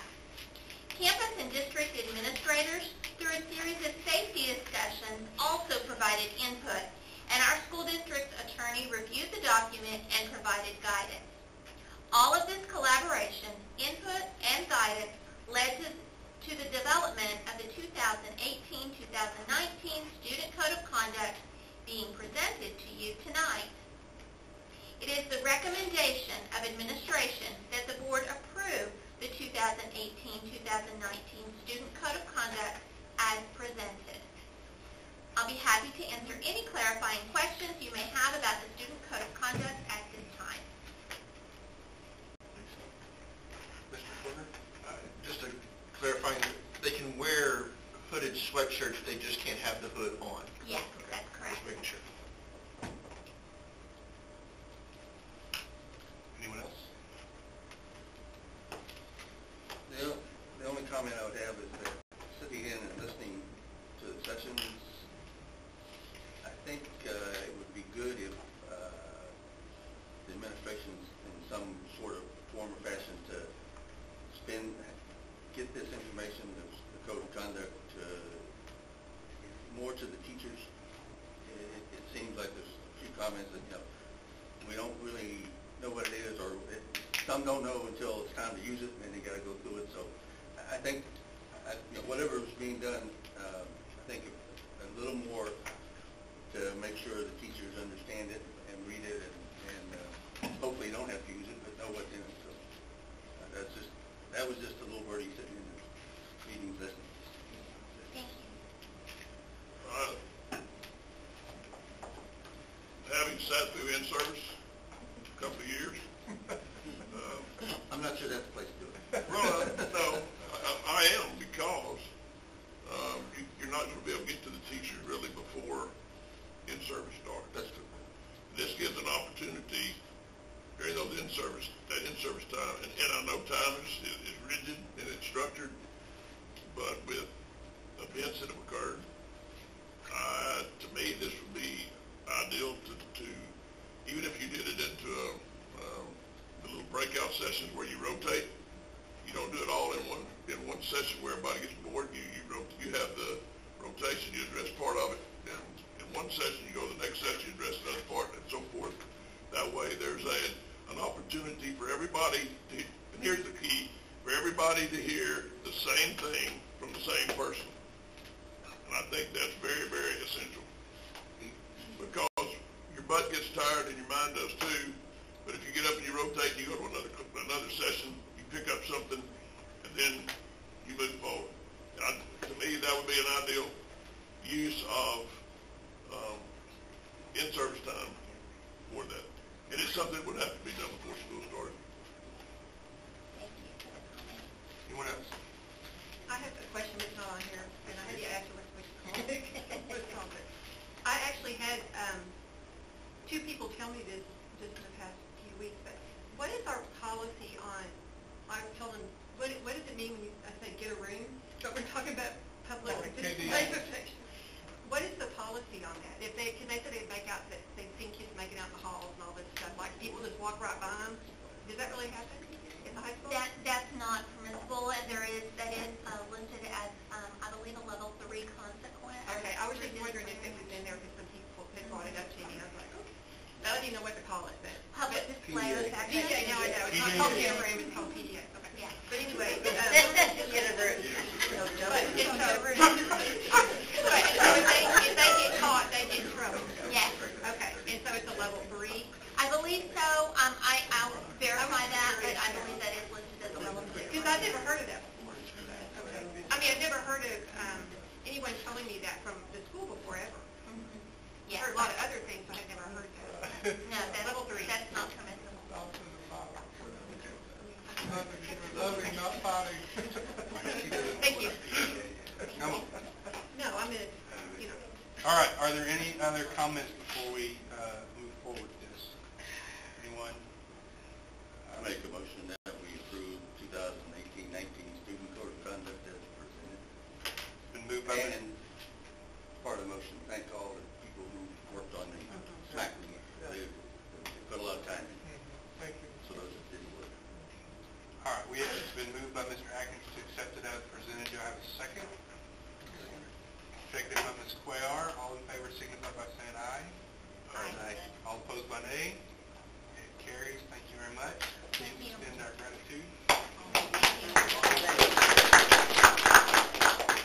item on our action list is action item E, request for additional police officers and security specialists. Mr. White. Good evening. In accordance with Board Policy CE Local, it is my pleasure to present the request for additional police officers and security specialists. With the safety of Brunswick ISD students being a top priority, BISD has determined that additional measures are necessary to increase student and staff safety. Police officers and security specialists provide campuses with frontline staff to deter and engage potential threats immediately and effectively. BISD's current police force consists of 1 chief of police, 1 police captain, 1 police dispatcher, and 9 campus police officers, totaling 12 staff members in the BISD Police Department currently. As the demand for more secure campuses has increased, so must the number of officers present on campuses. Based on these needs, we are requesting approval for additional officers as follows. 2 additional officers at Brunswick High, which also includes Brunswick 9, bringing the total to 5 officers. 1 additional officer at Brunswick High, bringing it to 3 total. 1 at Be Success Academy, 1 at Lanier Middle School, 1 at Roscoe Middle School, 1 at Stephen F. Austin Elementary, and 1 additional officer at all 3 intermediate schools, Clute, FIS, and LJI, bringing those totals to 2 at the intermediate level. A special note, having 2 police officers at the 3 intermediate schools will allow for one of these officers to provide partial coverage at the elementary schools as needed. Beyond the additional officers, we also have security specialists that are unarmed staff that patrol hallways, entrances, exits, and campus perimeters.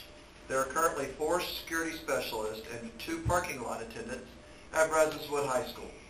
Brunswick has 1 security specialist and 1 parking lot attendant. We have identified the need to add 1 security specialist at Brunswick and 1 at Brunswick High School.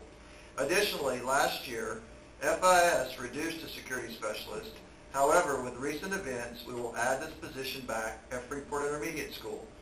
Existing and new specialists will receive additional training and be dressed in a uniform to increase effectiveness. The security specialist will rotate for camera viewing assignments with existing specialists, therefore maintaining both proactive camera monitoring and walkabout monitoring as the primary role of the security specialist. Adding 10 officers and 3 security specialists will cost approximately $725,000. The administration recommends that the Board of Trustees approve the additional 10 police officers and 3 security specialist positions as presented. I'd be happy to answer any questions at this time.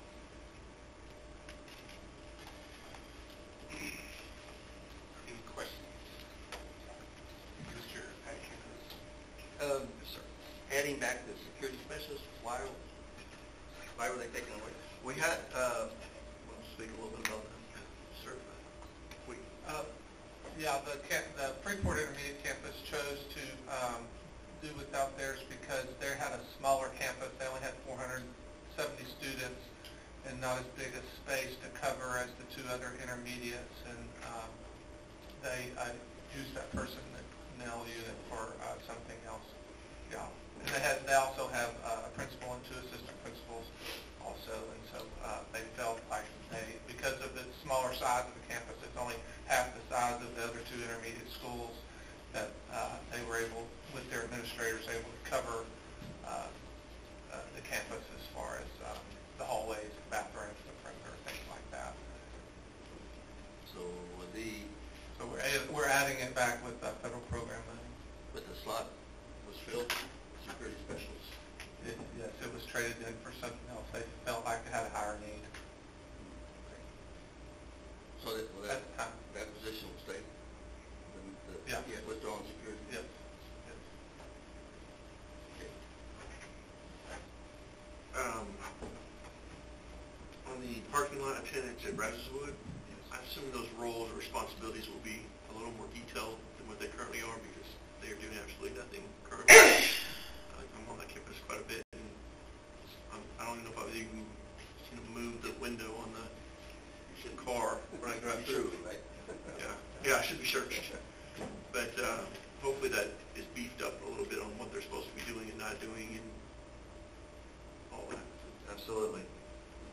some thorough training with those personnel units to ensure that they are actively monitoring entrances and exits to that parking lot? In our plan, is there a, and I've talked to Mr. Massey about this, but I feel it's very important that we monitor the campus cameras full time. Not that we walk by, not there in an office and we look at them when we can. We have to have somebody monitoring them full time. I think that's a very essential thing. I also think, as Scott alluded to, at Brazoswood and at Brazosport, find an area in the parking lot area where we monitor the parking lot as well during that with those folks that are doing the monitoring. That's just another set of eyes that we don't have. And we can do a lot of things, but if we have a camera, we can see who's there, what they're doing there, when they leave, where they go, the whole 10 yards. And so I think as this evolves, I think that's very important as well.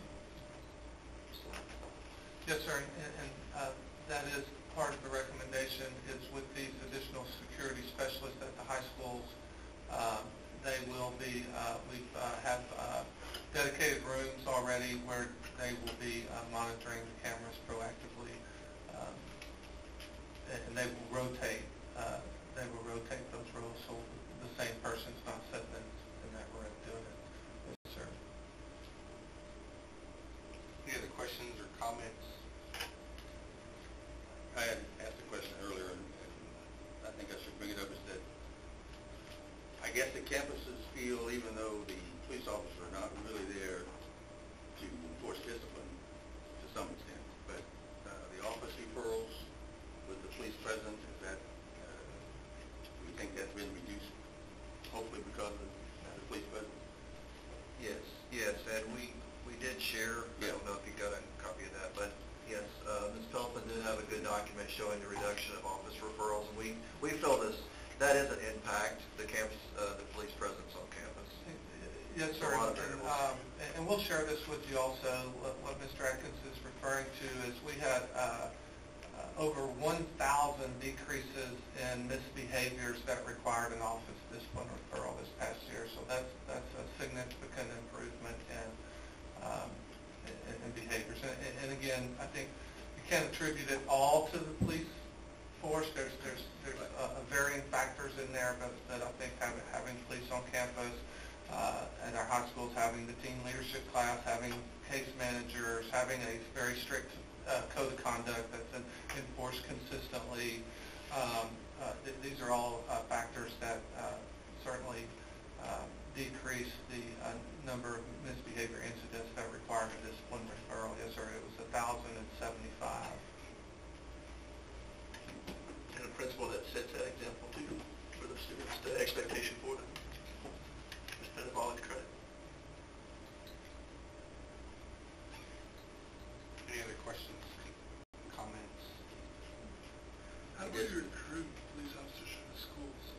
Because it's going to be very different than your average, I would think, it's very different than your average police officer because there's a lot more, I would think, direct contact with kids. So what process do we go through to ensure the officers are getting, one, create that positive environment and relationships on campus, but also provide that safety aspect, not too far one way or the other, right? And that's why I moved closer. So, if the recommendation is made, hire 10 police officers, it is going to be rough. All agencies within Missouri County are shorthanded right now. But I feel that I can reach out there and get us some good candidates. When we hired the officers to come work at the end of school last year, we had all the campuses were full, and I had about 6 people ask me if we were hired the second day that we did that, because they got in here, they saw what we do, and they loved it. At that time, I didn't know how many I was getting, if any. So I told them I had to wait. But what I do is an interview process or application online, and then another 35-page application. And I sit there, we go through that, do the background investigation, then we come to the interviews, and we talk to them, and we find out if the school atmosphere is a good place for that subject to work. Of course, we will take accountability over somebody who has family in the district, and I know there's about 4 that do have wives that actually work for the district. And they do want to get in here and make a difference, as my whole department does. I had another question that came up at the SLI, the leadership conference. It's not directly tied to this, but it's indirectly tied to it. One of the questions that was posed to one of the forums was, we're addressing the school safety to what makes the adults comfortable, and what we feel like as adults rectifies the situation. And the question was posed, and nobody really answered it. It was just kind of one of the parting thoughts. What impact does it have on the students if we fix as adults, but the students still don't feel the safety and security? Do they view it, essentially the question, the second part of it was, do students view it the same way that the adults view it? And I'm just throwing it out there. I don't have an answer for it. I thought a lot about it. You're just parting with it? Well, I've been grappling with it since I left, right? Because, I mean, how much is, I mean... Well, I'll tell you, I believe students feel safer when a police officer around. I know parents certainly do. I will tell you, in my visits with students, and I know our principals have created very good climates on their campuses, and they have processes where our students have a voice. And what students have told me that makes them feel safe is they want to be able to exit. They want to be able to exit the building. And so we've seen all those doors always as entrances. Students see those doors as exits. And so again, that would be my parting shot to you, Mr. Speaker, is that students feel safer as not being trapped in and having a place to run. And the best response we got that I kind of aligned with the most too was the relational piece. The students felt the safest when they actually felt like they had a relationship with really just the adults in the building, and, so they didn't feel isolated. They didn't feel like they were by themselves. They didn't feel like those people advocating for them. And that's kind of where I was at, but I just kept chewing on it too, because it's kind of a philosophical question, but at the same time, I think it does have a tangible aspect to it as well, because like they said, if they're not feeling safe, how you can't get them to concentrate on anything else. Yes, sir, I do agree that the number one prevention measure is for every single student to have an adult on campus that they feel comfortable to talk to. That's the number one prevention measure. And that's why we continue to recommend and pour money into mentoring programs, volunteer programs, student success coaches, things like that, team leadership, capturing kids' hearts training to build relational capacity with our staff and students, absolutely.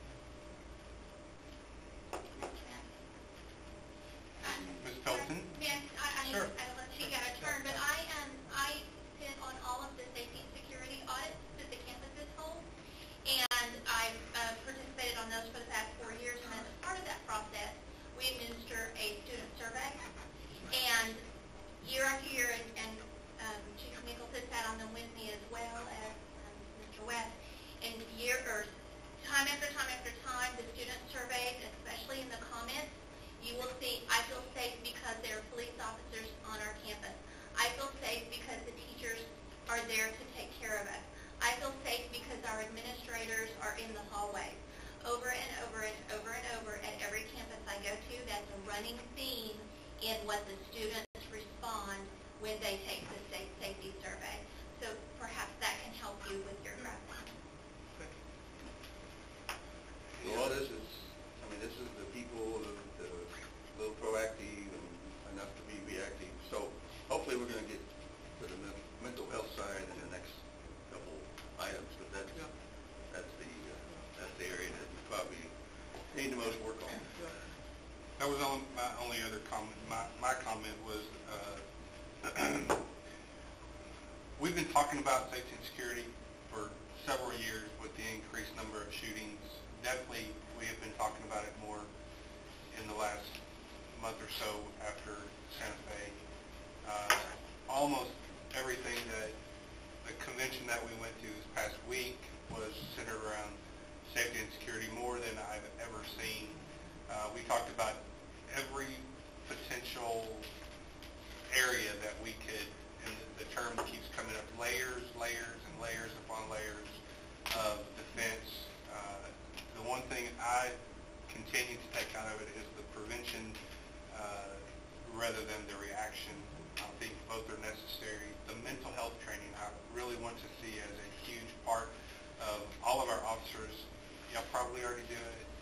I don't know how much is necessary, but that seems to be the key, plus everything that was just said about the one-on-one and the mentoring and all that. So we are very aware, but sadly, the best response to a shooter is a shooter. So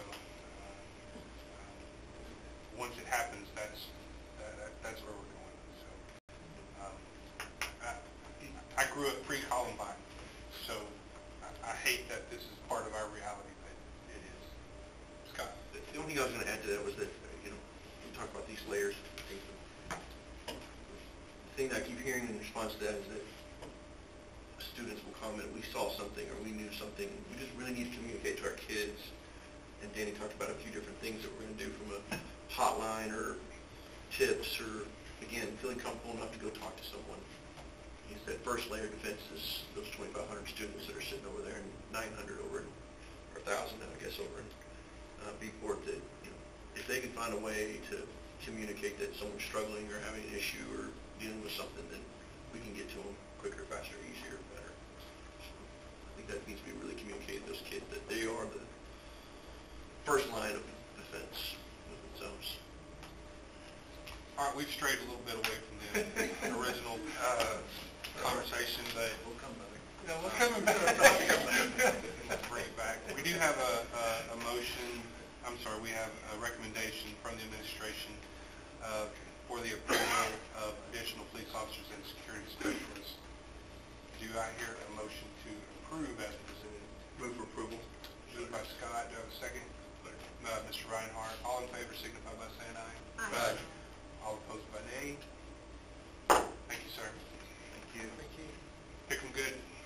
Yes, sir. Next item on the agenda. I'm sorry, I got a little wrong track. That's all of our action items. Next item on our agenda are our reports. We have a safety and security update. Imagine that. Perfect timing.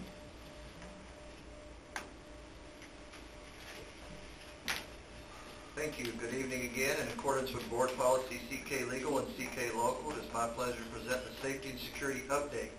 Recent and previous attacks within schools have led to an increased need to further safety and security measures. Again, with the safety of Brunswick ISD students being a top priority, BISD has determined that immediate actions and measures are necessary to increase student and staff safety. After a security audit and individual reviews with campus facilities, a comprehensive list of items has been identified to target improvement and make campuses safer. Over the last month, the superintendent, cabinet, police chief, and several directors met with campus administration to walk, look, and listen to campus administrators and make determinations about how best to increase security measures at campuses. We are continuing to look and consider additional items. However, the task of improving school safety is continual. Tonight, our objective is to bring to light the areas that we've identified and give an update on these items. One, that we currently have in place and are increasing, and two, that we are currently working on putting in place. We've just recommended and approved the hiring of additional officers and security specialists at $725,000 towards school safety. Now we will review additional security measures that will include additional firearms and safes, increasing cameras for surveillance, entry door access, adding metal detectors, perimeter fencing, and increased mental health services. With the addition of officers, we are also adding safes and AR-15s as follows: 2 at Brazoswood Main, 1 at Brazoswood 9, 2 at Brazosport, and 1 at Clute Intermediate, Lake Jackson Intermediate, and Freeport Intermediate. These additional guns and safes will provide immediate response to reduce or eliminate threats. Guns cost approximately $1,000, and safes are right at $330 per safe. The additional weapons located strategically on the campus will reduce the response time for police officers when responding to life-threatening situations. Additionally, Camera audits were completed with campus administration at the secondary campuses to identify areas that need more cameras. Currently, there are a total of 603 cameras at the secondary campuses. Each campus has good coverage.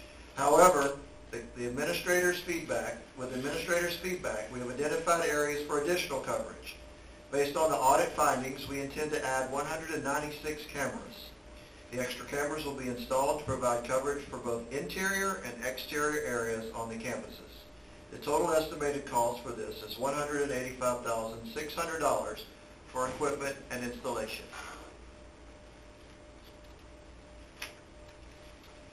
Brannon, Roberts, Brazos Academy, FIS, Lanier, Maintenance, Transportation, and Child Nutrition do not have vestibules or have limited viewing of the front door entry.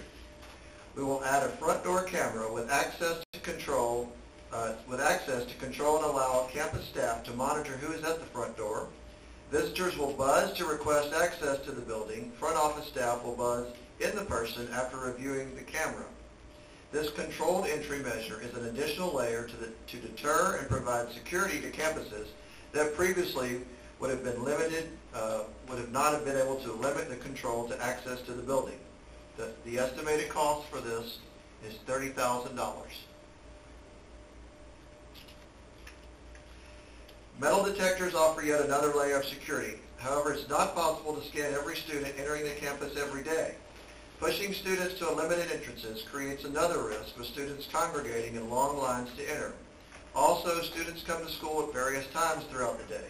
We do believe having portable metal detectors available to campus to randomly scan students exiting classrooms, the cafeteria, or hallways can be another step to ensure safe campuses. The next area we'll move to increase is the perimeter fencing at several campuses. This measure will reduce random visitors from being on the school grounds. Just as recently as last week, we had an unidentified male walk up to students in Roscoe in the back area. The male left before police arrived and was not apprehended. However, this is just another example of how important it is for Brunswick ISD to continue to reduce threats both internal and external. Here you can see in the red,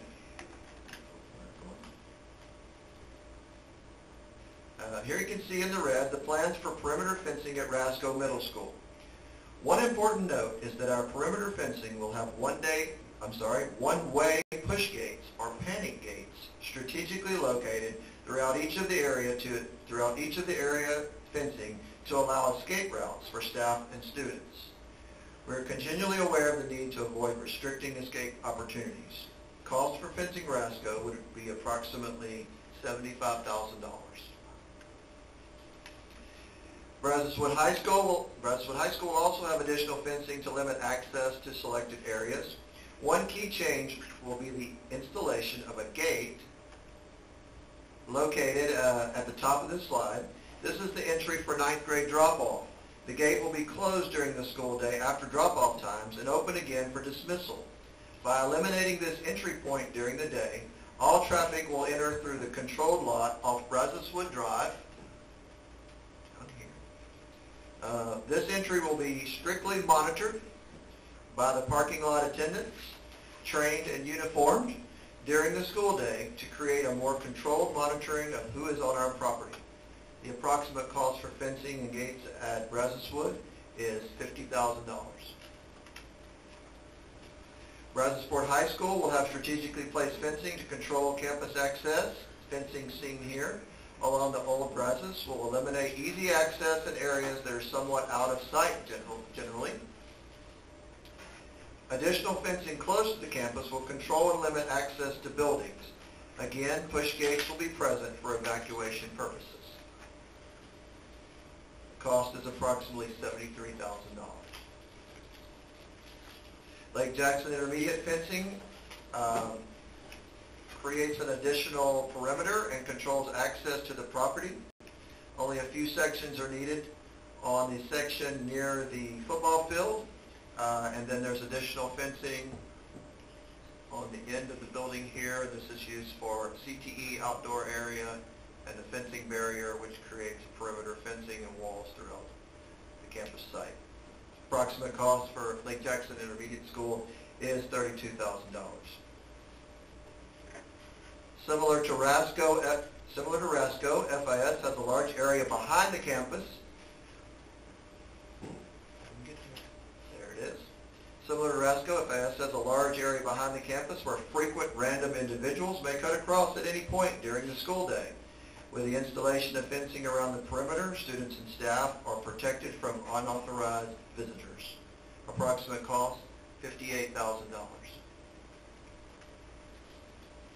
Include Intermediate, which also has unauthorized visitors, I can speak to that, which cut through the property. Will have perimeter fencing to eliminate that challenge and provide a more controlled environment. Again, with push gates, with the panic bars. And just to mention, these gates also will have the necessary included gates for maintenance vehicles. Approximate cost, include Intermediate, $30,000. Luckily, Lanier has very little access since the majority of the access is already limited by existing fencing or building layout. We will install a small section near the bus entry lane in the gym area, which will cost right at $13,000. Be success, similar to FIS and Roscoe, will need a large fenced area restricting unauthorized visitors. This area is used during the day for Brazos. Brazos Success Academy. Sorry, there are way too many names tonight. And also the LJI. LJI uses this area for after-school football and PE activities as well. Cost for that area is approximately $41,000. Lastly, the fencing at Lighthouse Learning Center currently exists, but additional slats will be installed to create privacy in the section near 288. This area here, it currently has a fence. We're going to install slats in the fence. Beyond that, we will also install 4 bollards here at the entry areas to restrict vehicle access to the main doors. That's a threat right there. So there's going to be 4, 2 on each area. Approximate cost, $9,000. The total cost for perimeter fencing, bollard sidewalks needed due to route changes due to the fencing, and push gates will be approximately $524,000. Okay, shifting a little bit to mental health increases for 2018-2019. Stephen F. Austin Community Health Clinic is expanding the availability of mental health services for BISD. Each site location will have a licensed professional counselor available for appointments from 3 o'clock to 5 o'clock p.m. 1 day per week, beginning in the 2018-19 school year. There will be 5 locations for these additional opportunities. Brazosport High School, Monday, Brazos Wood Tuesday, Clute Intermediate, Nay, and Og. So that is new this year. We're excited to have that. Beyond that, telehealth psychiatry services will continue to be available at Velasco Elementary on Thursday afternoons. The location will remain the same at Velasco as it was during 2017-18, since that is in close proximity to the main clinic location in Freeport. Allison Hasso, Coordinator of Guidance and Counseling, is attending the Psychology First Aid Schools Trainer Workshop this week in Houston. That's where she is now, to receive training to teach Psychology First Aid, or PFA, to others in the school district. PFA is an evidence-informed approach to assist students, staff, and families in the aftermath of disasters, incidents of mass violence, and other emergencies to reduce initial distress and to foster short and long-term adaptive functioning. This workshop is being offered in collaboration with the Texas Education Agency, Texas Health and Human Service Commission, and the Texas School Safety Center. Getting close. Sorry, guys. Lastly, additional measures being implemented for our campuses are included here. Improving the maps that will also have numbering of exterior doors and signage improvement. door buzzers to alert for emergency exit-only doors. If we designate a door exit-only, a buzzer is equipped to it to send a stronger message. That is not an exit door, only entry. Additional case managers from True to Life Ministries will be on campuses. Mental health services, mentioned earlier. National Incident Management Systems training for all administrators and campus teams. That's the NIMS training. We already have that scheduled in July. Increased mentoring opportunities. Threat assessment teams and protocols. Increased intruder training. Social media monitoring. Promotion of reporting mechanisms. Report it, don't ignore it, which is one that was mentioned earlier as being a very strong impact to campus climate. And then also to continue to invite local law enforcement agencies to visit campuses as part of their patrols.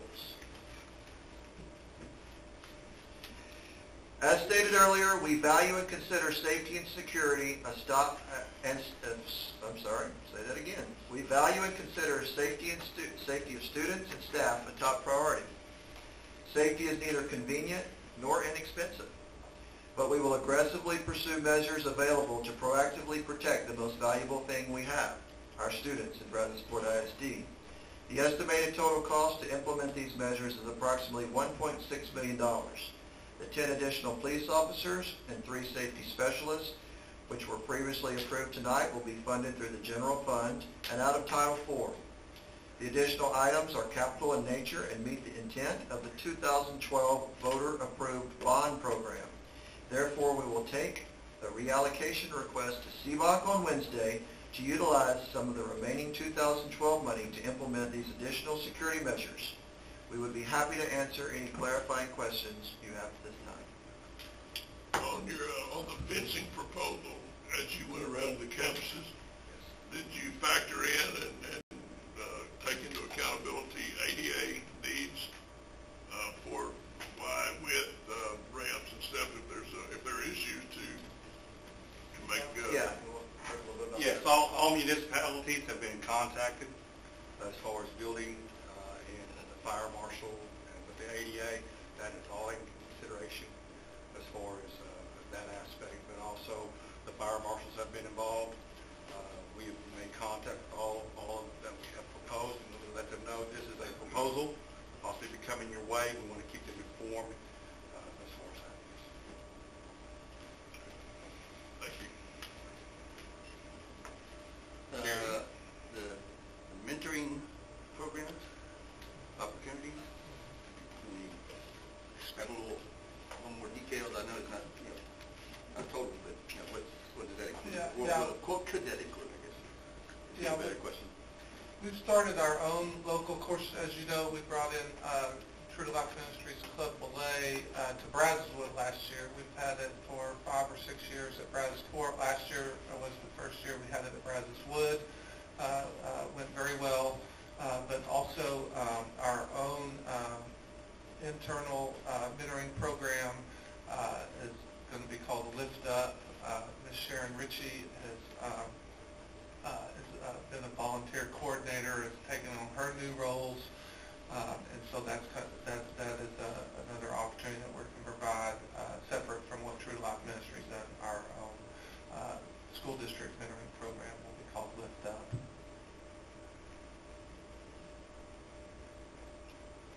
We'll provide mentoring training also too for people who sign up for that, and we'll make a big push for that.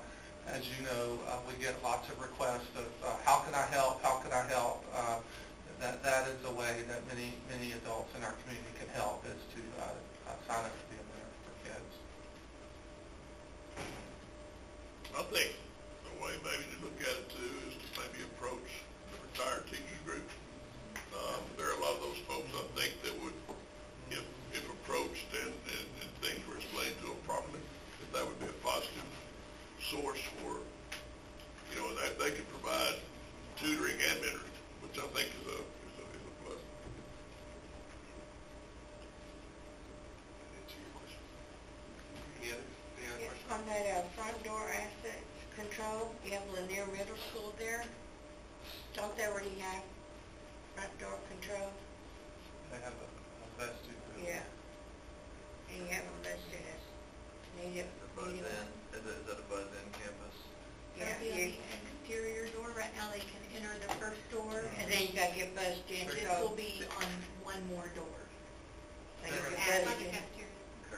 have Okay, both. in addition to, okay, so you, because like right now, you have to get bussed in to go to the office or to the cafeteria or the hallway.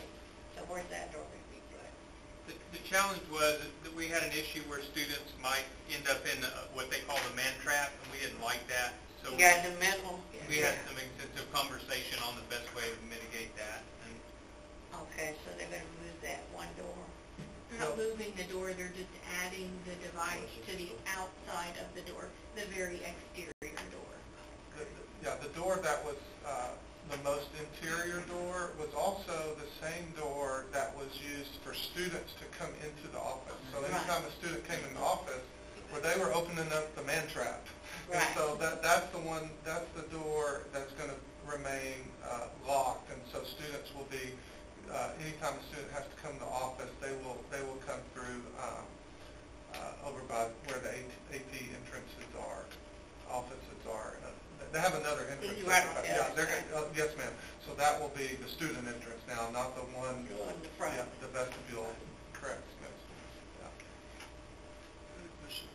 Yes, sir, Mr. I Spears. noticed something we had earlier this year, and I think we had it resolved, but I was just going to ask, I know we had some radio issues earlier this semester. Did we already resolve all that? The telephone? Cell phone coverage?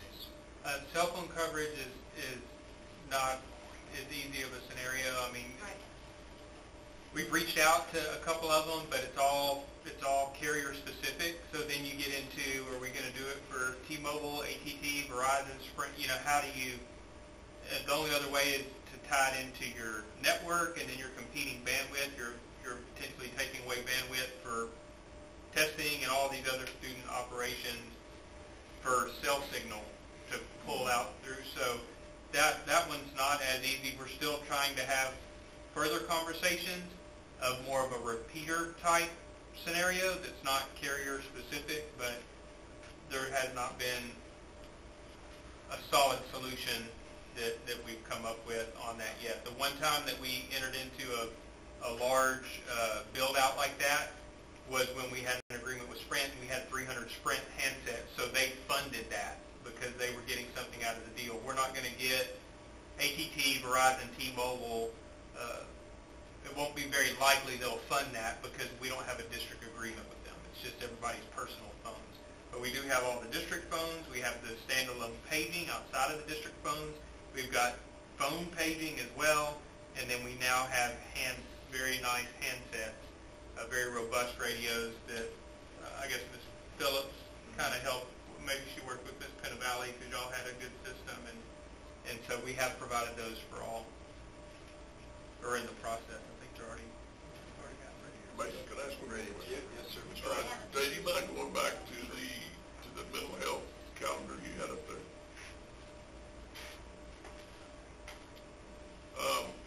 I'm assuming that Brunswick High School will be the site for FIS, Freeport Elementary, Glasgow kids, right? They will all go to that campus. Yes, Okay. correct. Thank you. Mr. Swartner? Are we putting cameras in the parking lot?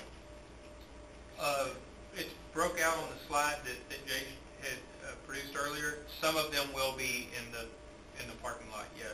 You can see the breakout of exterior versus interior. Like Brazos Wood is slated for 16.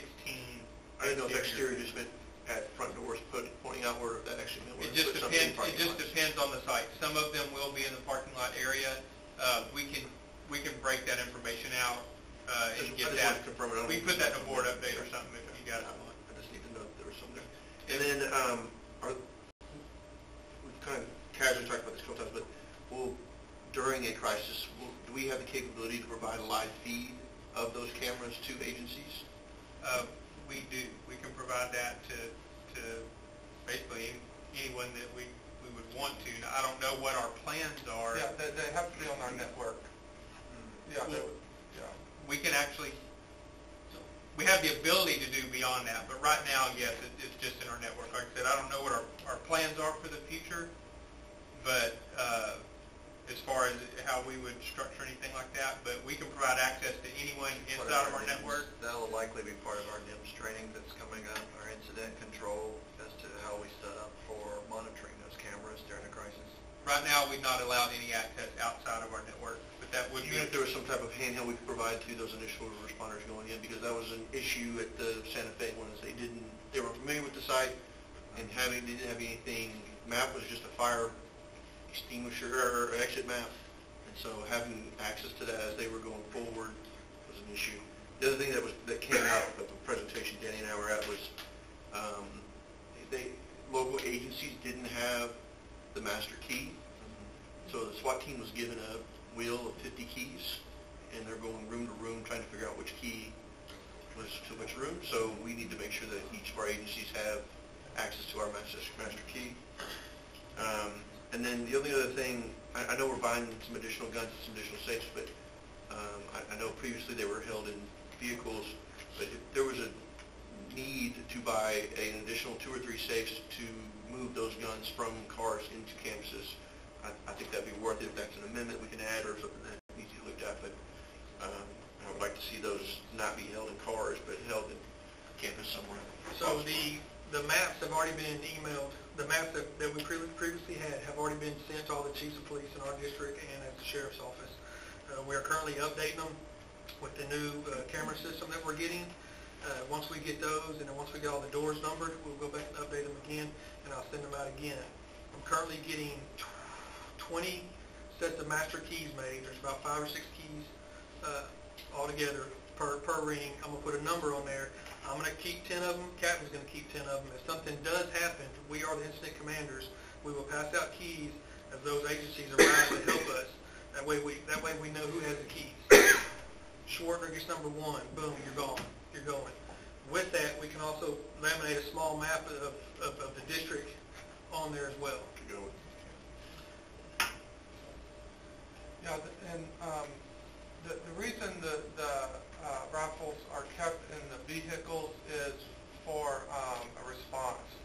So if there is an incident at another campus, they keep them in their cars, so they just drive over, so they're not having to go get them. So that's the way it is set up now. And so we wanted to provide, we want to leave them in their cars in case they have to travel to another campus, and then we have the ones on campus that are in a safe too. So depending on if you're at a campus that has the incident, the one being in your car doesn't do you any good. But if you're at a campus where the incident is not, the best thing for it to be in the car, so you don't have to go get the one in the all. So this, we felt, provided the best of both worlds. You leave them in your trunk of your cars, and then now you have access to them in the safe at the campus.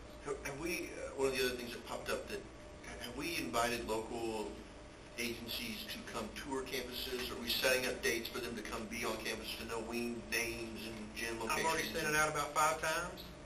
I sent something out to the principals. Hey, please be expecting Lake Jackson, Richwood, Freeport, Surfside, Jones Creek, whatever. If they show up, please give them a tour of the campus. Yeah. I've instructed them to contact me. I'll meet them over and give them a tour. Okay. Nobody's contacted me. I don't know if they've come to the high schools yet. Anybody? They have gone to LJI.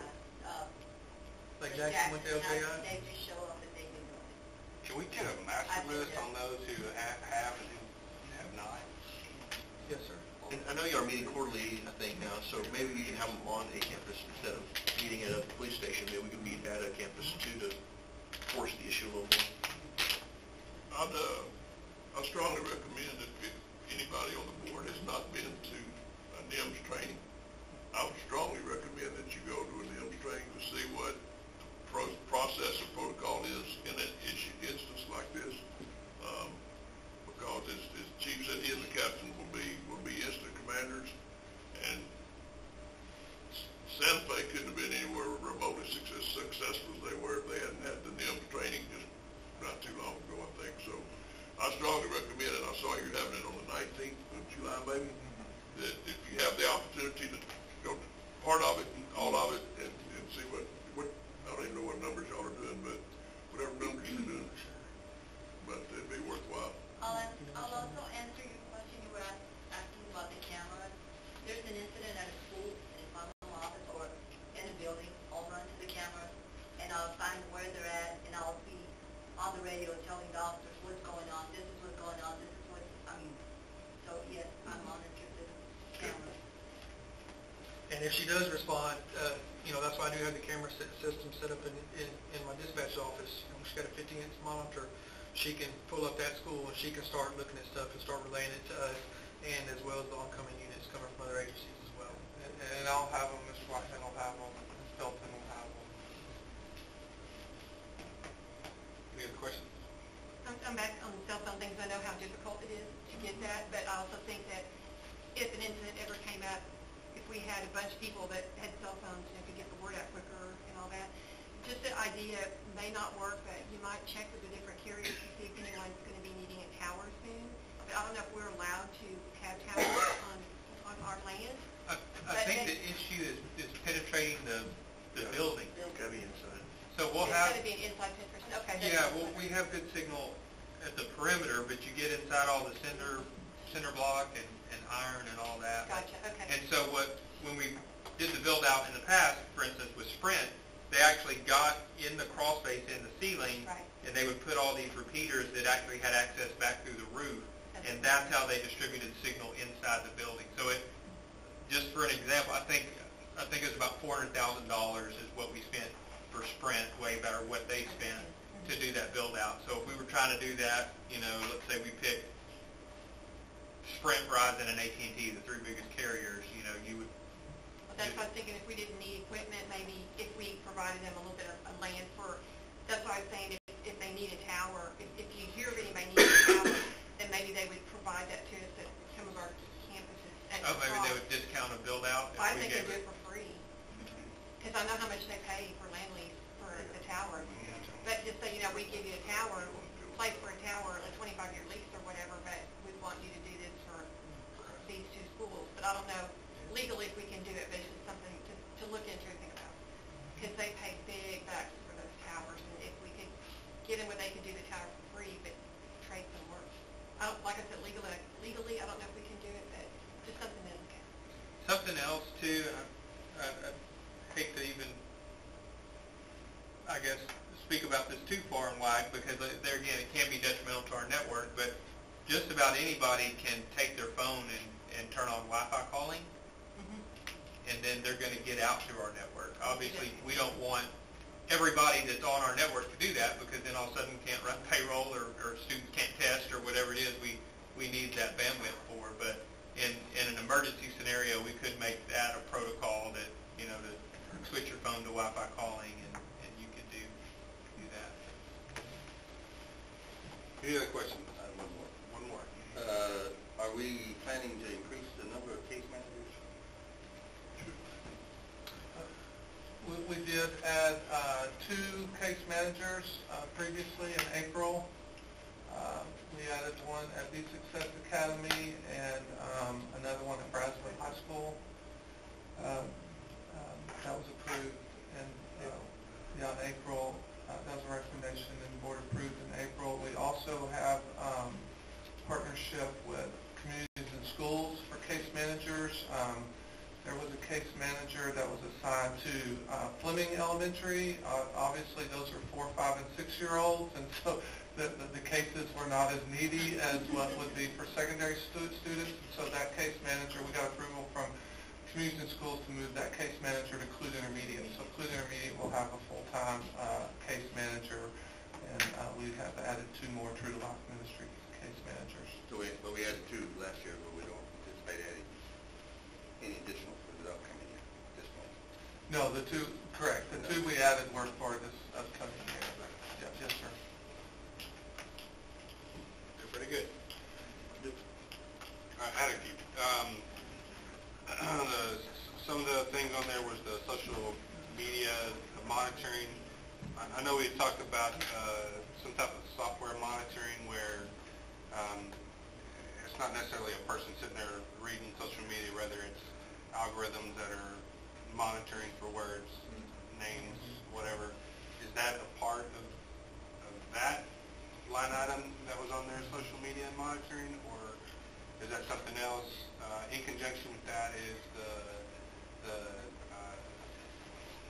I'm going to call it Code Maroon, because I know that's what A&M does, but the kind of the mass call-out alert system. And the only other thing I kind of want to keep bringing up is the window film, just because I kept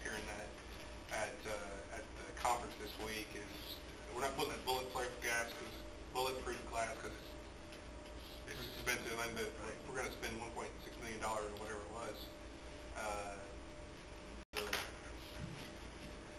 the film doesn't prevent bullets from going through it. It prevents the glass from completely shattering out to where somebody can't just walk through a space where there's a window. So, again, this is not my expertise at all, but I just want to ask about it. So I've got some more, but that's enough for tonight. Mr. Howard, the social media monitoring, that is, we have a meeting, I believe, soon with, I can't remember if it's this week or next week, a company that's going to come give us actually, Student Services heard a presentation a few months ago, and so since Santa Fe has come in, they've contacted us again, and we are meeting with them to see what it is, more specifically what it is they can provide for us to monitor that. You know, we know from instances in the past, our community is very good about when there's a threat on social media that our students see, they are very good about telling their parents and telling us, because I know my phone, Chief's phone, Ms. Pensavali's phone, Ms. Davis' phone, Ms. Whitehead's, I mean, our phones all start going up. We saw that incident when there was a threat on a Snapchat, a screenshot of Snapchat to BHS a few months ago. It was, and we all were getting blown up. We met over here at 10:30 at night, and luckily we found that it was BHS in Belen, New Mexico. but again, it was a time to where our kids and parents really do a good job to where they read something that they see as a threat. They let us know, but again, we'll continue to train our students that, and if there's, we know that typically in these incidents there is some type of foreshadowing, and usually today it's going to be in a form of social media, so if that's another layer that we can get atop of to where a company can monitor that also to give us some more insight and to do some threat assessment on things that we're not catching, or our community's not catching.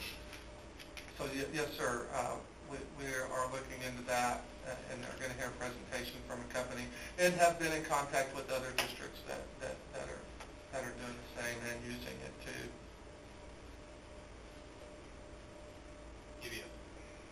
Lots of work. Yeah, and I would like to say hats off to Mr. West and Mr. Winchen and David also too, that all of our student services, our police chief, Mr. Whitehead thrown into this too. You know, we've all been overwhelmed with, and rightfully so, with safety and security the last 4 or 5 weeks, and so I think this is a great example of our Board of Trustees. A $1.6 million response is a pretty big commitment from our trustees, and so I thank you for your commitment to keep our kids safe also. All right. If there are no other questions or comments on this report, thank you, sir. Let's move on to the next one. Thank you. Report B, Lone Star Governance Update on teacher attendance. Short and sweet. Good evening. We'll be the judge of that. Yeah. Yes, sir. Good evening. In accordance with Board Policy AE Local and District Goal, BISD will recruit, develop, and retain highly effective staff. It's my pleasure to present the teacher attendance update. As outlined in Board Policy AE Constraint 2, the superintendent shall not allow adult conveniences or preferences to take priority over academic progress of students. And Constraint Progress Measure 1, in 2017-18, the percentage of teacher attendance will increase from 94.7% in 16-17 to 95% in 2017-18. We have specifically targeted this measure and allocated incentive funds to reward staff for good attendance. Staff that have perfect attendance per semester will receive $300 with the possibility of receiving $600 annually for perfect attendance. We have even extended this incentive beyond perfect attendance and allow an employee to have one absence and still receive $150 per semester. This incentive, along with improved culture and climate, has shown an impact in overall staff attendance. We saw an increase from 15-16 to 16-17 from 93.84% to 94.68, and now again for 2017-18 we saw an increase in teacher attendance up to 95.8%. Here's a breakdown of teacher attendance for 17-18. Teacher attendance at 17 of the 19 campuses is greater than the 95% goal. 9 campuses, those over here on the left, actually had greater than 96% attendance for teachers. Madge Griffith Elementary had the district best with 96.8% teacher attendance. We're excited to report that the attendance rate for BISD teachers for 2017-18 was 95.8%, and I'd be happy to answer any questions at this time. Kudos to the teachers. Great. So the absences, is that like sick days? Yes. Sick, okay. Sick and personal. Sick and personal. They get 5 hours. Right. So basically, the average says that the teachers missed 8 days out of 187, which is 95.8. On average. Yeah. So what's the goal for next year? It was 95.8, I believe, when we looked at it this morning, wasn't it? Teacher attendance goal is 95.8. Yeah, 95.8. so we hit next year's goal too, so we'll adjust that. Well, and also too, I think Mr. Whitehead mentioned incentives, but we know too, not only the teachers, but the administrators that create a great culture and climate also contribute to good attendance. So did I miss the number of how many incentives were issued? I mean, how much money did we take? Yeah. Wasn't there? Wasn't. Do we know how many? Communicate that. Well, you let us know. You know, We got the number one time. yeah, we have the incentive communicated with you after semester, the totals, but you don't have the, I can get that for you. All right, any other questions, comments? Yeah, so part of the teacher appraisal, I would think, Yes. from the principals would be to work on some of those who are below 95 or 95.2. I would hope. Yeah, and what we see, just to give you a little insight from the HR world, is we do have some extreme cases that are out for significant amount of time, major medical, or pregnancy, childbirth. Those really pull the average when there's someone out for long periods of time. The campuses, the administrators are very much addressing those periodic absences, Monday, Friday absences, etc. We've seen a drastic decrease in that. We're not seeing, and we do address those convenient absences as administrators, because it is a challenge those days with people being out. And I think the incentive conversation is very strong. It has been. The feedback I've received verbally is that, it makes an impact. 2-teacher family, $600, $1,200, significant impact on a family, so good feedback from the incentive.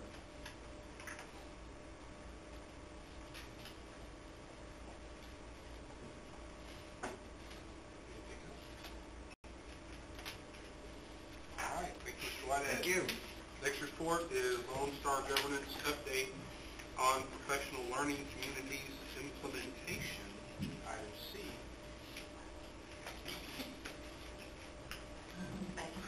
Ms. Claricel Davis.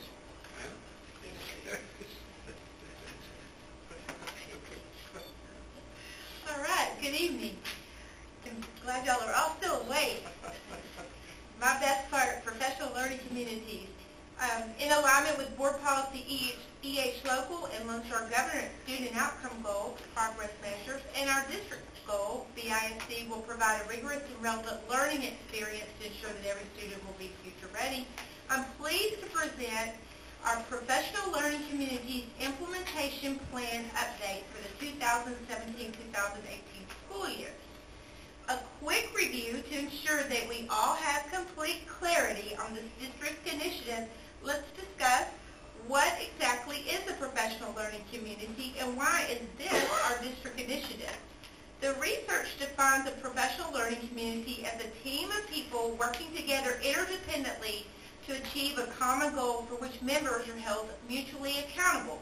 Let's break it down. What do we mean by professional? What do we mean by learning? And what do we mean by community? So a professional is defined as someone with expertise in a specialized field, an individual who has not only pursued advanced training to enter the field, but who is also expected to remain current in its evolving knowledge base. And we advocate for learning communities, not teaching communities, and argue that the best way to improve learning is to invest in the learning of adults who serve our students. And our community is a group linked by common interests, shared understanding, a sense of identity, collective responsibility, and a strong sense of belonging as they work together to achieve what they cannot accomplish alone. And someone once said, if you want to go fast, go alone. If you want to go far, go together. There are three big ideas in a professional learning community, and our first one is that we ensure students learn at high levels. Kind of what we were talking about earlier when we were talking about our Be Success Academy, now our new name. So to ensure students learn at high levels, so think about the fundamental purpose of the school is to ensure that all students learn at high levels. There must be no ambiguity or hedging regarding this commitment. The school must align all practices, procedures, and policies in light of that fundamental purpose. And we work in a culture of collaboration. Schools can't achieve the fundamental purpose of learning for all if educators work in isolation. Therefore, school administrators and teachers must build a collaborative culture in which they work together interdependently and assume collective responsibility for the learning of all students. And our favorite, focusing on results. Educators must be hungry for evidence that the students are acquiring the knowledge, skills, and dispositions deemed most essential to their success. They use evidence of results to respond immediately to students who experience difficulty and to inform individual and collective practice and to fuel that continuous improvement. There are four critical questions in a professional learning community, and those questions are, what do we want each student to learn? How do we know that they learned it? And how are we going to respond if they don't get it? And what are we going to do with our students who do get it and already know the content? These four questions drive the bulk of our work. We know the answers to these four questions. What do we want our students to learn? It's very clear in Texas, the Texas Essential Knowledge and Skills. How do we know they learned it? We have common formative assessments and summative assessments. And I think we talked about that at our conference last week. And then we must provide those timely, research-based interventions to ensure that if they're having difficulty, that we can get that fixed. And finally, if they know the content, we must provide differentiated instruction, enrichment, and extension. So the concept of professional learning communities had been sprinkled throughout BISD. But 3 years ago, we launched a full-blown process for training, starting with road trips to PLC conferences. And we heard from all the experts, engaged in team-time collaborative sessions, and created guiding coalitions to assist principals in leading the charge of their campus sites. Each year, we continue to hear from national experts at PLC Institute, and campuses allocate their money to send teams of teachers in order to sustain the PLC momentum. Additionally, on-site coaching was conducted at several campuses, but most frequently at Lanier, Ogg, and Velasco Elementary to ensure that the PLC process was institutionalized as part of a campus culture. Professional learning community concepts are an integral part of the principal's network meetings, the assistant principal meetings, and the new teacher training. So, after 3 years of continuous ongoing training, how are we progressing in institutionalizing PLCs and BISD? So, we say we're organized into collaborative teams in which members work together interdependently to achieve common goals. But what does that look like in our district? Well, one quick assessment could look like this. We could say we haven't begun this, we're just talking about it, or we've started to do it and we still have room to grow. Or we could say this is part of our culture. This assessment was reflected in a rubric. Campuses reflected on their status and provided what we call evidence of effectiveness to the principal supervisors to prove one of the 4 stages. After 3 years, our target goal for this year was for all campuses to be beyond the implementation stage and onto the developing stage for PLC implementation. For this year, we have exceeded our target goal.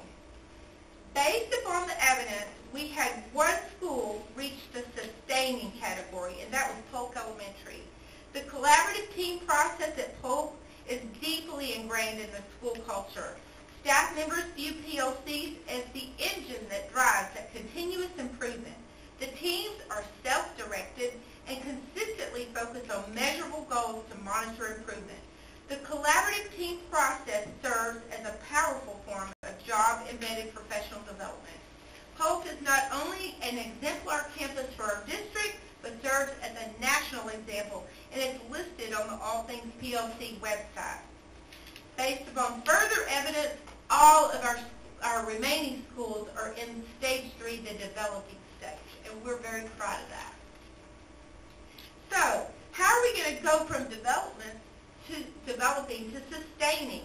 This slide illustrates how we can go from good to great. If we focus on these 4 trends that the principal supervisors found, we're going to create sustaining PLC cultures on each of our campuses. And those things were all of us developing the common formative assessments on site and continuing to focus on results for special populations, mainly our special ed and our English learners. And that's why we have the mantra, all means all. And again, looking and implementing those research-based timely interventions. And ensuring that all teams are high performing, not just some. Oftentimes our schools will report, well, we have some teams or some departments that are really, really good, but then they're not as, we have some that aren't as good. So to be sustaining, we all need to be really, really good. So at this time, I'm happy to answer any clarifying questions. Any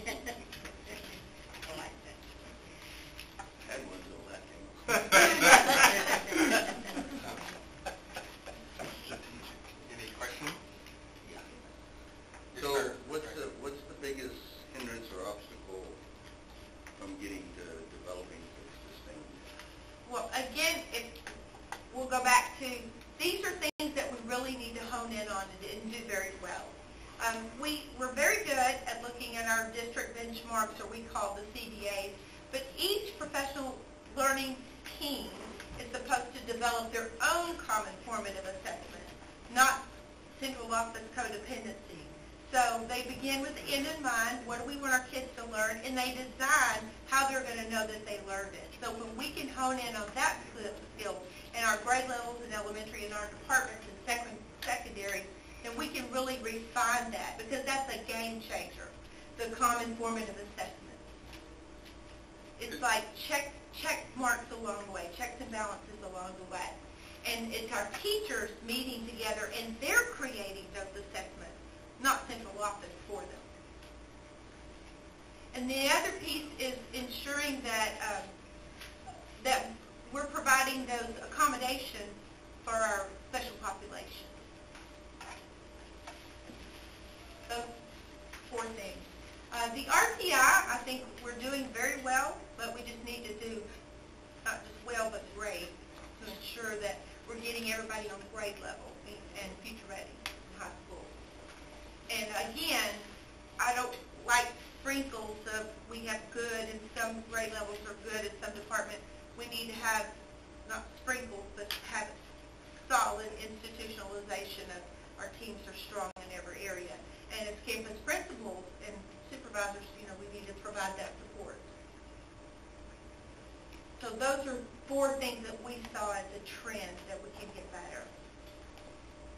Go from good to great. We're good, but we want to be great.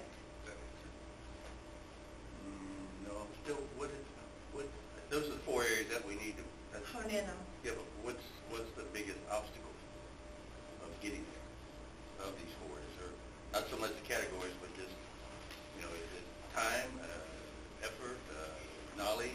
I think our principals have done a masterful job of creating those spaces. And I know that elementary is a lot easier than in high school to create those common planning periods.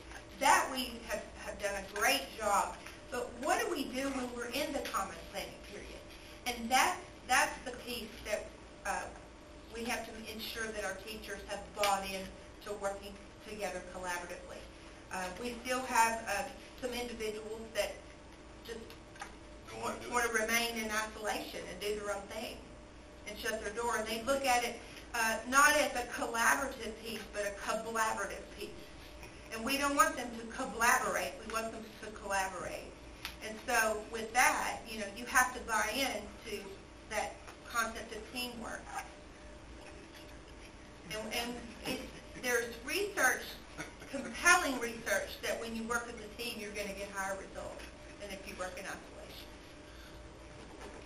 If you continue to work in isolation at this day and time, it's considered an educational malpractice. Okay. Any other? Thank you. Thank you.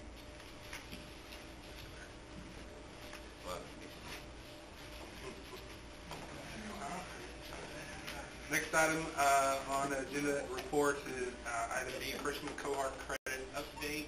Mr. Cole? Good evening, I'm back. In alignment with Board Policy EH Local, the Lone Star Governance Student Outcome Goal Progress Measure, and our district goal, Brunswick ISD, will provide a rigorous and relevant learning experience to ensure that every student will be future ready. I'll present an update on credits earned by first-time freshmen.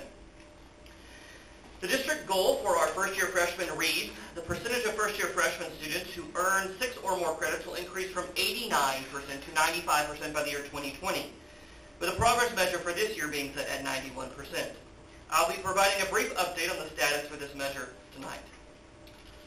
On this chart, you will find the percentage of first-year freshmen earning 6 or more credits by school year for the district and each high school. The last column represents the percent of students that earn 6 or more credits at the end of this school year. The data for this school year shows that the district is at 92.7%, Brazos-Port High School is at 94.5%, and Brazos-Wood High School is at 92%. Each of these are clearly above the target of 91%. The chart on this slide provides a graphical representation of the data on the previous slide. The blue columns represent the district's percent for first-year freshmen earning 6 or more credits over time, while the red line represents Brazos-Port High School's percentage, and the orange line represents Brazos-Wood's percentage. You can see that the upward trend for the district and both high schools has continued this year. The success of our students, the success our students are seeing is due in large part to the board's support. This includes professional learning communities that are meeting on these campuses and focusing on the results of student learning, the addition of collaborative time during the school day for core freshman teachers to plan with their colleagues teaching the same course in tested areas. The team leadership course added for freshmen this school year continues to provide strong academic and social emotional foundation for our first-year freshman students as they build new connections with their teachers and classmates during this crucial year of high school. Both campuses have also received Capturing Kids' Hearts training, which shows staff how to create high-achieving centers of learning by strengthening students' connectedness to others through enhancing healthy bonds with their teachers and establishing collaborative agreements of acceptable behavior. Our partnership with True to Life Ministries has also benefited our freshman students through the addition of student success coaches and Club Belay as supports to improve student connectedness and social emotional supports. The board has also approved additional staff, including campus teachers, administrators, counselors, and behavioral interventionists, all of which provide valuable supports for our students. Let's take a closer look at the data from this school year. This table provides a count of freshmen with less than 6 credits, those with 6 or more credits at each high school, and across the district, along with the total number of cohort freshmen. There are only 67 students across the district this year with less than 6 credits after the school year. This chart provides a graphical representation of the data on the previous slide. The blue represents students with less than 6 credits, the red with those with 6 or more credits. Both campuses have worked individually with students throughout the year to determine appropriate interventions. Many of those students in blue are attending summer school this summer to regain credits. Some who have failed the 4 core will be attending the Brazos Success Academy to earn accelerated credits next year and get caught up with the potential to return to their home campus. At this time, I'll be happy to answer any questions you may have.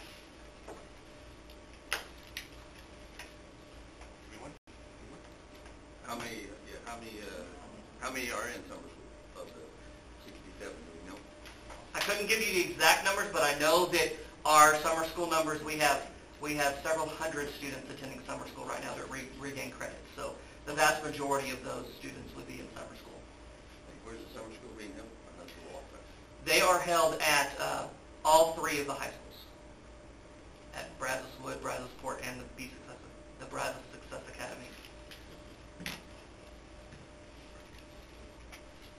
I already asked this question earlier about, the plans for the 67 that are not, and the answer was summer school or next year's BSA. And is there a way that we can attack in the 7th and 8th grade?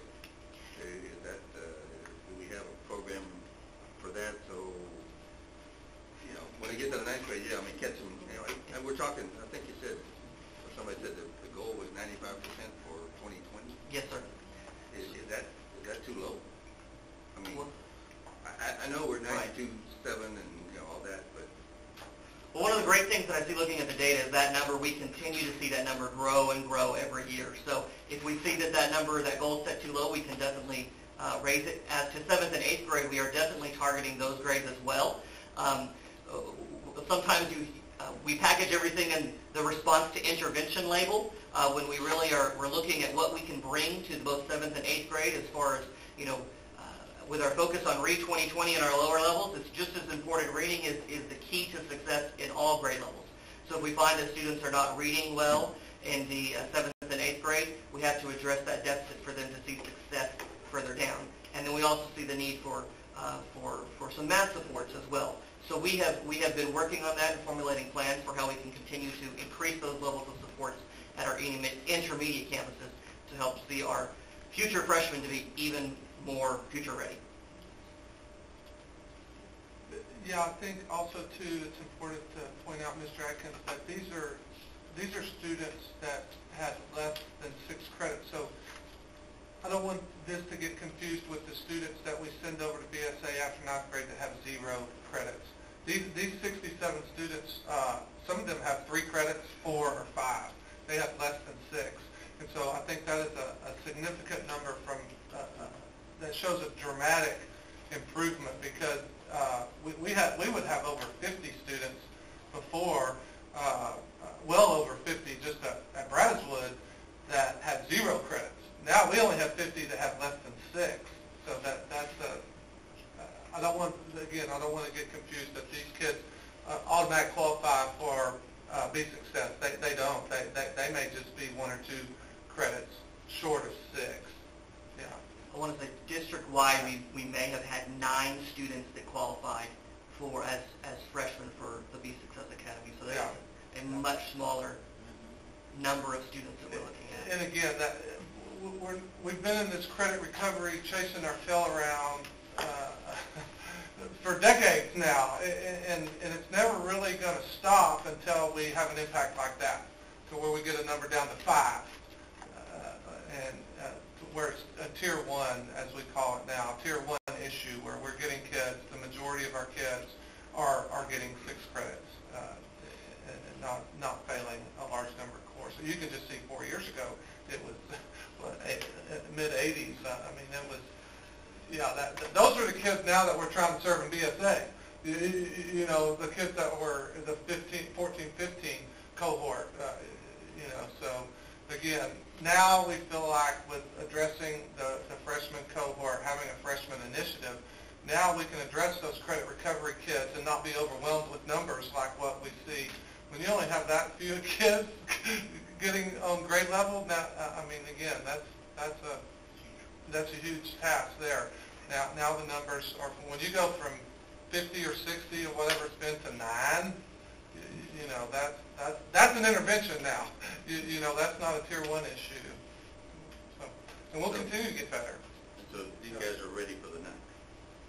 What? You ready for the 9? Yeah. I mean, that's a plan. Yeah. That's the thing. I just want to make sure that, and, going from 92 to 95 is good, but, that still leaves the 5%. Right. And so, I can tell you when it was down in the 80s and in the 2010 to 2012 to 14, discipline issues were greater. There are a lot of things that are tagged along to that, so this is a drastic improvement and a very welcome one. I'll say that for both high schools. Any other comments? Moving on. Thank you, sir. Yep. Next item on our report is item E, CTE certification update. Good evening. In alignment with Board Policy EH Local and the Lone Star Governance Student Outcomes Goal 5 progress measures, and our district goals, Brunswick ISD will provide a rigorous and relevant learning experience to ensure that every student will be future ready. I will present an update on our career and technical education certifications. As you know, the district goal for post-secondary readiness has been set based on the number of industry certifications and AP dual credit enrollments. The goal states, the post-secondary readiness measures of industry-based certifications and enrollment in AP dual credit classes will increase from 227 certifications and 2,007 enrollments to 301 certifications and 2,700 enrollments by the year 2020. The progress measures for this year state, in 2017-2018, the number of industry-based certifications earned by the Brunswick ISD students will increase from 227 to at or above 249. I will be providing a brief report on our certifications obtained for this measure. At the top of this slide, you'll find the blue chart, which shows the number of certificates awarded last year, along with the certifications obtained for this year. Directly beneath the chart, you'll find the particular CTE pathway, in this case, agriculture, food, and natural resources. Beneath the CTE pathway, you will find the certificates offered this year in that pathway. Certificates in red represent non-industry certifications, which are valuable for our students. However, they are not considered industry-based by the state or federal government. Certificates in blue represent industry-based certificates, and these certificates are recognized by the state of Texas and federal government for district and state accountability purposes. Finally, certificates in purple represent industry-based certificates that are recognized by the federal government for Carl D. Perkins grant. However, they are not recognized by the state of Texas for accountability purposes. Finally, the box on the right displays the total number of PEA-recognized certifications. For agriculture, food, and natural resources, we are offering 2 new certificates in beef quality assurance and Texas State Floral Design, and continue to offer hunter and boater safety, along with NCCR core and AWS welding. This year, students obtained a total of 308 certifications within this pathway. Our architecture and construction pathway certifications have not changed. We still continue to offer National Career Center for Construction Education and Research core, along with Construction Level 1 certification. However, the number of certificates obtained in this pathway has increased. In our business management administration pathway, we've added an additional rigorous industry-based certification opportunity for our students by allowing them to work towards obtaining the expert level of the Microsoft Office Specialist. For our education and training pathway, we have our Texas A&M AgriLife Child Care certifications, and next year we'll begin having students obtain their Child Development Associate certification, also known as CDA, which is an industry-recognized certification allowing students to work in early child care facilities.